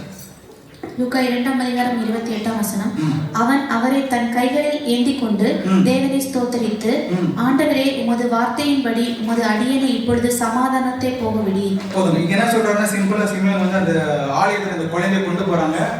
கொண்டு போகும்போது சிமியோன் அந்த குழந்தையை பார்த்து என்ன சொல்றாருன்னா, என்ன அந்த தேவனை ஸ்தோத்தரித்து இப்ப உன் அடியேன் போகட்டும் என்றார். அப்ப சிமியோன் யார் மட்டும் காத்து நின்றாருங்க, மேசியா வர மட்டும் காத்து நின்றார். அதிலே 32ஆம் வசனத்தை கூட வாசிக்கலாம் பாருங்க. உம்முடைய இரட்சணியத்தை என் கண்கள் கண்டது என்றான். பாத்தீங்களா, உம்முடைய இரட்சணியத்தை கண்களை கண்டாடிச்சு, அதனால நான் என்ன பண்றேன், இப்ப இளைப்பாறுதலுக்குள்ள போறேன்றாங்க. அப்ப என்ன பண்ணிட்டாருன்னா பாருங்க, ஒரு உதாரணத்துக்கு பாத்தீங்கன்னா அந்த இடத்துல எல்லா ஆசிரியர்கள் தேவாலயத்துல யாரு இருப்பாங்க, பிரீஸ்ட், ஐ பிரீஸ்ட், பிரதான ஆசிரியர் இருப்பாங்க. ஆனா மேசியா வரணும், இந்த டைம்ல வரணும், மேசியா வரணும் யாருக்கு தான் முதல்ல தெரிஞ்சிருக்கணும், ஆசாரியர்களுக்கு தான் தெரிஞ்சு. இவங்கள்ட்ட என்ன பண்ணுவாங்க, அந்த நியாயப்பிரமாணத்தெல்லாம் படிப்பாங்க. ஆனா இவங்களுக்கு என்ன இல்லை, அது வெளிப்படுறாங்க. யாருக்கு தான் வெளிப்பட்டுச்சு, சிமியோன், அந்த தேவாலயத்துல காத்திருந்தவருக்கு தான் வெளிப்பட்டுச்சு. இவர் மேசியான்னு சொல்றாரு, உங்களுடைய ரட்சனை என் கண்கள் கண்டது, இப்ப என்ன நான் வந்து எங்க போயிடுறேன், இளைப்பாறுதல். அப்ப முதலாக அந்த உயிர்த்தத்தோட விசுவாசம் இவருக்கு தான் இருந்துச்சுங்க. ஏன் இளைப்பாறுதலுக்குள்ள போயிடறாரா, இயேசு கிறிஸ்து 2ஆம் வருகையில வந்து என்ன, அப்ப அவங்களுக்கு எந்த அளவுக்கு அது புரிஞ்சுச்சா என்னன்னு தெரியல. அவங்க எழுதுறாங்க பாருங்க, அதாவது அந்த பரிசுத்த ஆவியினால் ஏவப்பட்ட கொடுக்கக்கூடிய தேவனுடைய வார்த்தைகள் இல்லைங்களா. அவங்க என்ன பண்றாங்கன்னா, நான் இளைப்பாறுதலுக்கு போறேன்னு அர்த்தம் என்ன பாத்தீங்கன்னா, மறுபடியும் என்ன பண்ணுவாரு இந்த தேவன் வந்து, இயேசு கிறிஸ்து 2ஆம் வருகையில வந்து என்ன பண்ணுவாருங்க, உயிர்த்தெழுதலை கொடுப்பார் என்ற ரட்சனை காண்பிச்சுன்ற ஒரு விஷயத்தை நம்ம பார்க்கிறோம். ஆனா இது முக்கியமான ஒரு விஷயத்தை அங்க என்ன சொல்றாருன்னு சொல்லும் போது 32 வாசிங்க சிஸ்டம். உம்முடைய இரட்சணியத்தை என் கண்கள் கண்டது என்றான். 31 தேவரீர் சகல ஜனங்களுக்கும் முன்பாக ஆயத்தம் பண்ணின உம்முடைய இரட்சணியத்தை என் கண்கள் கண்டது என்றான். அவரை குறித்து சொல்லப்பட்டவைகளை இதுல இங்கிலீஷ்ல எப்படி வரும், a light to lighten the Gentiles and the glory of the people is high. 29 வாசிங்க. 29 நினைக்கிறேன். ஆண்டவரே உமது வார்த்தையின்படி உமது அடியேனை இப்பொழுது சமாதானத்தோட போக விடுகிறீர். புறஜாதிகளுக்கு பிரகாசிக்கிற ஒளியாகவும் உம்முடைய ஜனமாகிய இஸ்ரேலுக்கு மகிமையாகவும். பாத்தீங்களா, அந்த சிமியோன் வந்து இஸ்ரேலோட தீர்க்கதரிசி. ஆனா இவர் அங்கே என்ன பண்ணிட்டாரு, யாருக்கு ரட்சிக்கப்படும்னு காண்பிச்சிட்டாரு, இஸ்ரேலுக்கும் வரும் ஜென்டைல்ஸ்க்கும் வரும், அங்கே காண்பிச்சிட்டாரு. இல்லைங்க, நீங்க நம்ம தான் இது படிக்கிறோம் 2000 வருஷம் கழிச்சு. ஆனா அன்னைக்கு என்ன பண்ணிருக்கிறாருன்னா, தேவன் அந்த ஒரு பாடல் எழுதியிருக்கிறாருன்னா, இஸ்ரேலுக்கு மாத்திரம் இல்ல முழு உலகத்துக்கும் புறஜாதிகளுக்கும் ரட்சிப்பு வரும் என்ற ஒரு விஷயத்தை கூட நம்ம பார்க்கிறோம். அதுல 34 கூட நம்ம வாசிக்கும் போது, இந்த குழந்தை அநேகர் விழுவறதுக்கும் எழுதுறதுக்கும் காரணமா இருக்கும். அப்ப மேசியா வந்து அநேகர் விழுவறதுக்கு என்ன இருந்துச்சாரா, காரணமா இருந்தார். அப்ப ஏன் மேசியா 1ஆம் வருகையில ஏன் அநேகர் விழுவறதுக்கு காரணமா இருந்தாருன்னு சொல்லும் போது, இவர் இஸ்ரேல் ஜனங்களுக்கு இவர் எப்படி இருந்தாருங்களா, இடரல் கல், ஸ்டம்பிளிங் ஸ்டோனா தானே இவர் இருந்தாருன்ற ஒரு விஷயத்தை கூட நம்ம பார்க்கிறோம் இல்லைங்களா. அப்ப பாருங்க, ஆனா இது வந்து அவங்க விழுவறது மாத்திரம் இல்ல, மறுபடியும் அவங்களை எழுப்பி என்ன பண்ணுவார், கட்டுவார். அதோட கட்டுறது தான் இன்னைக்கு நம்ம கண் முன்னாடி என்ன பண்றோம், அந்த இஸ்ரேல் ஜனங்களை நம்ம பார்த்துட்டு இருக்கோம். அது கூடிய சீக்கிரத்துல அவங்க மேசியாவை முழுமையாக ஏற்றுக்கொள்ளும் போது அது நிறைவேறுன்ற ஒரு விஷயத்தை கூட இங்க கவனிக்கிறேன் நம்ம பார்க்கிறோம். அடுத்தது சிமியோன் என்ன சொல்றாருன்னா, இந்த அடையாளத்துக்கு விரோதமாக பேசப்படும் என்ற அதே வார்த்தையில இது என்ன, இது இன்னைக்கு மட்டும் நம்ம பார்க்கிறோம் சொல்லுவாங்க. சிமியோன் அங்க எழுதுறாருன்ற ஒரு விஷயத்தை கூட நம்ம பார்க்கிறோம். நெக்ஸ்ட் வந்து இந்த அண்ணாளுடைய அதே கண்டினியூஷன் என்ன சொல்றாரு, இந்த அண்ணாள் வந்து அவங்க மேசியா வந்திருக்கிறாங்கன்னு ஸ்தோத்தரிக்கிறாங்க. ஆனா இந்த அண்ணாள் வந்து எந்த கோத்திரம் பார்த்தீங்கன்னா ஆசிரியர் கோத்திரம். இந்த ஆனா இயேசு கிறிஸ்து பிறந்த கோத்திரம் எந்த கோத்திரம்? யூதா கோத்திரம் இல்லைங்களா? அந்த இயேசு கிறிஸ்து முதலாம் வருகையில் எந்த கோத்திரம் மாத்திரம் இருந்துச்சுங்க? எதை இஸ்ரேலாக அவங்க கருதுனாங்க? யூதா பெஞ்சமின் மாத்திரம். மற்ற 10 கோத்திரம் எப்படி இருந்துச்சுங்களா? புறஜாதி 10 கோத்திரத்துல வந்தவங்க தான் இந்த அண்ணாள். அப்ப அண்ணாள் கூட அங்க பாடும்போது என்னதான் அடையாளப்படுத்துறாங்கன்னு சொல்லும் போது யூதா பெஞ்சமினுக்கு மாத்திரம் இல்ல, இந்த 10 கோத்திரங்களுக்கு என்ன இருக்குதுங்களா? ரட்சிப்பு இருக்கு. அதனால இயேசு கிறிஸ்து எங்க போறாங்க பிற்பாடு? சமரியாக்கு போய் ஒரு போதகரை பண்றாருன்ற ஒரு விஷயத்தை கூட நம்ம பார்க்கிறோம். கடைசியாக பார்க்கும்போது இந்த தேவதூதர்களுடைய பாடல்களை நம்ம பார்த்து இந்த பாடலை முடிக்கலாம். இந்த தேவதூதர்கள் பாடல்கள் பார்க்கும்போது அது ஒரே ஒரு வசனம் தான் வாசிங்க சிஸ்டர். லூக்கா 1ஆம் அதிகாரம் 13-14.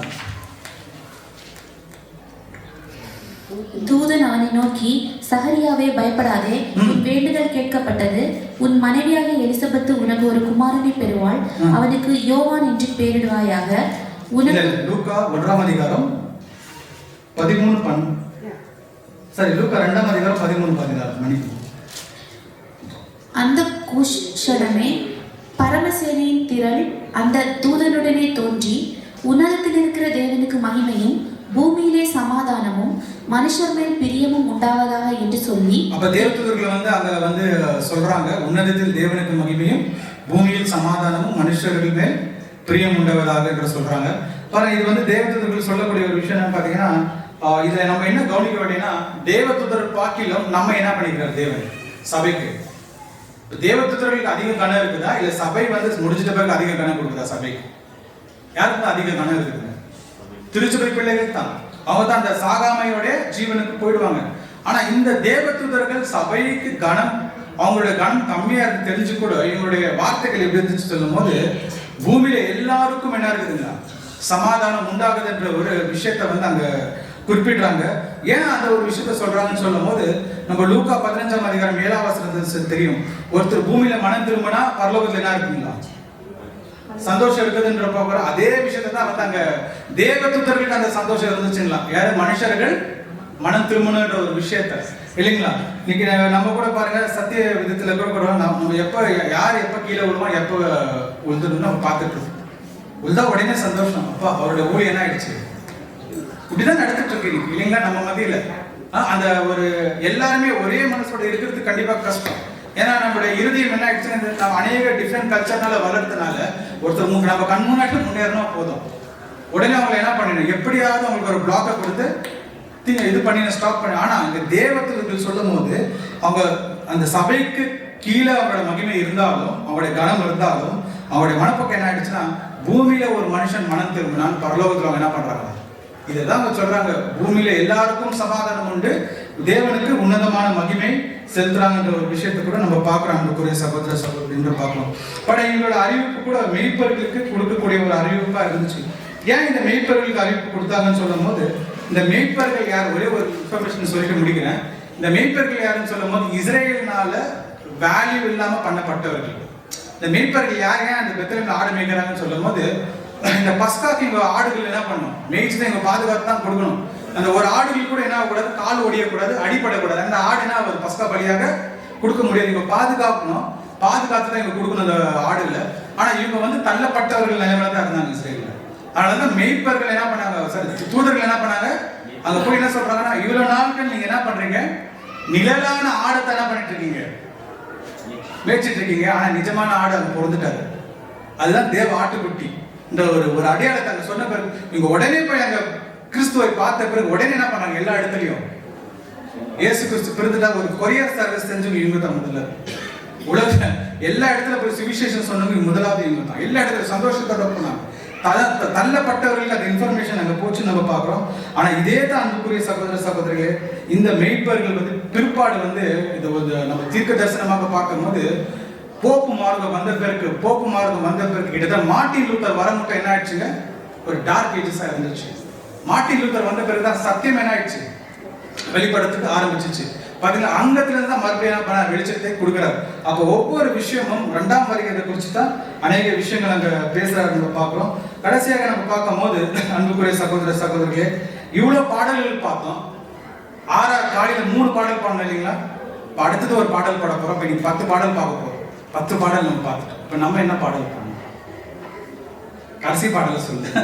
நம்ம என்ன பாடலாக பாடணும்? ஒரு புது சிருஷ்டியாக இவ்வளோ பாடல்கள் தேவனோட தெய்வீக திட்டத்தை எல்லாமே அருமையாக கொண்டு வந்தார். நமக்கு ஒரு புதிய பாடலை கொடுத்துருக்காரு. என்ன பாடல் பார்த்தீங்கன்னா, வெளிப்படுத்தல் 15ஆம் அதிகாரத்தில் 3ஆம் வசனத்தில் என்ன சொல்றாருன்னா, இவர்களே தேவ ஆட்டுக்குட்டியான பாடலையும் மோசையோட பாடலையும் இவங்க பாடுவார்கள். இதுதான் நம்ம பாடின அன்புக்குரிய சகோதர சகோதரி.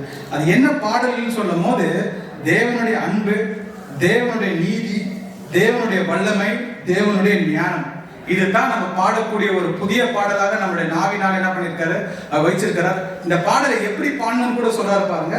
கடைசியா வாசிச்சு முடிக்கலாம். ஏசாயா 52ஆம் அதிகாரம் 7-8 வசனங்கள். ஏசாயா 52ஆம் அதிகாரம் 7ஆம் வசனம். சமாதானத்தை கூறி நற்காரியங்களை சுவிசேஷமாய் அறிவித்து ரட்சிப்பை பிரசித்தப்படுத்தி தேவன் ராஜரீகம் பண்ணுகிறார் என்று சீயோனுக்கு சொல்லுகிற சுவிசேஷகனுடைய பாதங்கள் மலைகளின் மேல் எவ்வளவு அழகா இருக்கின்றன. காலையில கூட பிரதர் என்ன சொன்னார்? பிரேயர் என்ன சொன்னார்? அந்த ஃபீட் சுவிசேஷனுடைய பாதகன் அந்த அப்ப இந்த பாதகன் என்ன செய்யணுமா? என்ன செய்யணுமா? இந்த பாதகன் சியோனில் இருந்து என்ன பண்ணுமா? தேவன் என்ன பண்ணிட்டு இருக்காரா? வாசிங்க அந்த வசனம் மறுபடியும். சமாதானத்தை கூறி நற்காரியங்களை சுவிசேஷமாய் அறிவித்து ரட்சிப்பை பிரசித்தப்படுத்தி உன் தேவன் ராஜரீகம் பண்ணுகிறார் என்று எங்க சொல்லணும்? சியோன். இவ்வளவு விஷயத்தை தான் நம்ம பாடணும் சகோதர சகோதரிகளே. கண்டிப்பா ஆராதனை அநேக பாடல்கள் பாடலாம். ஆனா நமக்கு கொடுக்கப்பட்ட புதிய பாடல், இந்த பாடலை நம்ம சபையில மாத்திரம் இல்லை, அங்க என்ன சொல்ல, சியோனில பாடன்னு சொல்லும்போது சபை இல்லைங்களா? சபை மாத்திரம் உலகமெங்கும் போகும்போது நம்மளுக்கு எங்கெங்கெல்லாம் வாய்ப்பு கிடைக்கும் போது தேவன் கொடுத்திருக்கிற இந்த சுவிசேஷத்தை இருக்கக்கூடிய நம்ம அந்த 2ஆம் வரையில் இருக்கக்கூடிய சூழ்நிலைகளை, அந்த ரட்சிப்பை அவங்களுக்கு சொல்லும் போது அந்த உண்மையாக ரட்சிகளை ஏற்றுக்கொண்டு அவங்களும் களி கூறுவார்கள். இதுதான் தேவதூதர்கள் சொல்லக்கூடிய ஒரு வார்த்தைகளாக இருந்துச்சு அன்புக்குரிய சகோதர சகோதரிகள் நம்ம பார்க்கிறோம் இல்லைங்களா? ஸோ அப்போ கடைசியாக அன்புக்குரிய சகோதர சகோதரிகளே, கொஞ்சம் பெரிய பாடம் தான் இல்லைங்களா? ஸோ அதனால மன்னிக்கணும், கொஞ்சம் டைம் எடுத்ததுனால இல்லைங்களா? பட் அருமையான ஒரு விஷயங்கள், இது ஏதாவது உங்களுக்கு டவுட் இருந்துச்சுன்னா நீங்கள் பாடம் முடிஞ்ச பிறகு கூட கேட்கலாம். ஏன்னா ஒவ்வொரு பாடலையும் எனக்கு படிக்கும் போது தனிப்பட்ட முறையில் இவ்வளோ விஷயங்கள் வச்சிருக்கிறாரான்ற ஒரு விஷயத்த நான் கவனிக்கல. நம்ம ஏதோ லூக்கா கிறிஸ்மஸ் டைமில் வரும்போது லூக்கா 1-2 படிச்சு பழக்கம் இல்லைங்களா? அவருடைய பிறப்பு. ஆனால் இது உள்ளே போகும்போது முழுக்க அவருடைய மீட்பு, அவருடைய 2ஆம் வருகை, அவருடைய ராஜ்யத்தை எப்படி ஸ்தாபிக்க போறார், இது சபையோட பங்கு என்னன்ற ஒரு விஷயத்த நமக்கு இங்க வைக்கிறாருன்ற ஒரு விஷயத்தை நம்ம பார்க்கிறோம். ஸோ அப்படி இருக்கும்போது அன்புக்குரிய சகோதர சகோதரி நம்ம பார்க்கும்போது நம்ம பண்ண இந்த பாடலை நம்ம பாடணும். பாடல் கூட என்ன செய்யணும்னு பார்த்தீங்கன்னா, இயேசு கிறிஸ்துக்கு அந்த 3 gift கொடுத்தாங்க இல்லைங்களா? என்னென்ன gift கொடுத்தாங்க? கோல்டு, பிராங்கின்சென்ஸ், தமிழ்ல பொன், மிருக் என்ன சொல்லுவோம்? சாம்ராண்டி, தூப வர்க்கம். அப்புறம் மிருக் என்ன சொல்லுவோம்? வெள்ளைப்பொருள் இல்லைங்களா? ஸோ வெள்ளைப்பொருள். இந்த 3 gift நம்மளுக்கு கொடுத்துருக்குறார். ஆனா இதுல சபைக்கு 2 தான் இப்போ கொடுத்துருக்காரு. கோல்டு கொடுக்கறதுல கோல்டு ராஜரீக ஆசாரியராக போகும்போது என்ன கொடுத்துருக்காரு சபைக்கு? தூபபீடமும் அந்த மிரு. என்ன இந்த தூபபீடம் மிருன்னு சொல்லும்போது, நம்ம செய்யக்கூடிய இந்த ஊழியக்காரனுடைய வேலை, இந்த ஆசாரியருடைய வேலை அது தேவனுக்கு எப்படி இருக்கணுமா? சுகந்த வாசனையாக இருக்கணும். ஆனா இந்த சுகந்த வாசனையா இருக்கணும்னா அந்த வெள்ளை போல இருக்கு இல்லைங்களா? அந்த வெள்ளை போல ஒரு கசப்பான ஒரு செடி. அப்ப நம்முடைய வாழ்க்கையில் எடுத்தாரு அந்த உபத்திரத்தின் வழியாக தான் நம்முடைய வாழ்க்கையை நம்ம என்ன பண்ணோம்? தேவனுக்கு அர்ப்பணிக்கணும். இப்படி வாழ்ந்தால் மாத்திரம்தான் அன்புக்குரிய சகோதர சகோதரிகளே அந்த ஒரு ஊழியத்தை நாம் அடைய முடியும். சபையாக நம்ம போய் சேர முடியும். அந்த தேவதூதர்கள் ஒருவராக நம்ம இருந்து அந்த இடத்தில் உலகத்தை வழிநடத்த முடியும் என்ற ஒரு விஷயத்தை கூட நம்ம நினைவில் கொண்டு இந்த பாடத்தை நான் முடிக்கிறேன். தேவன் தாமே இந்த பாடத்தை ஆசீர்வதிப்பாராக. ஆமென்.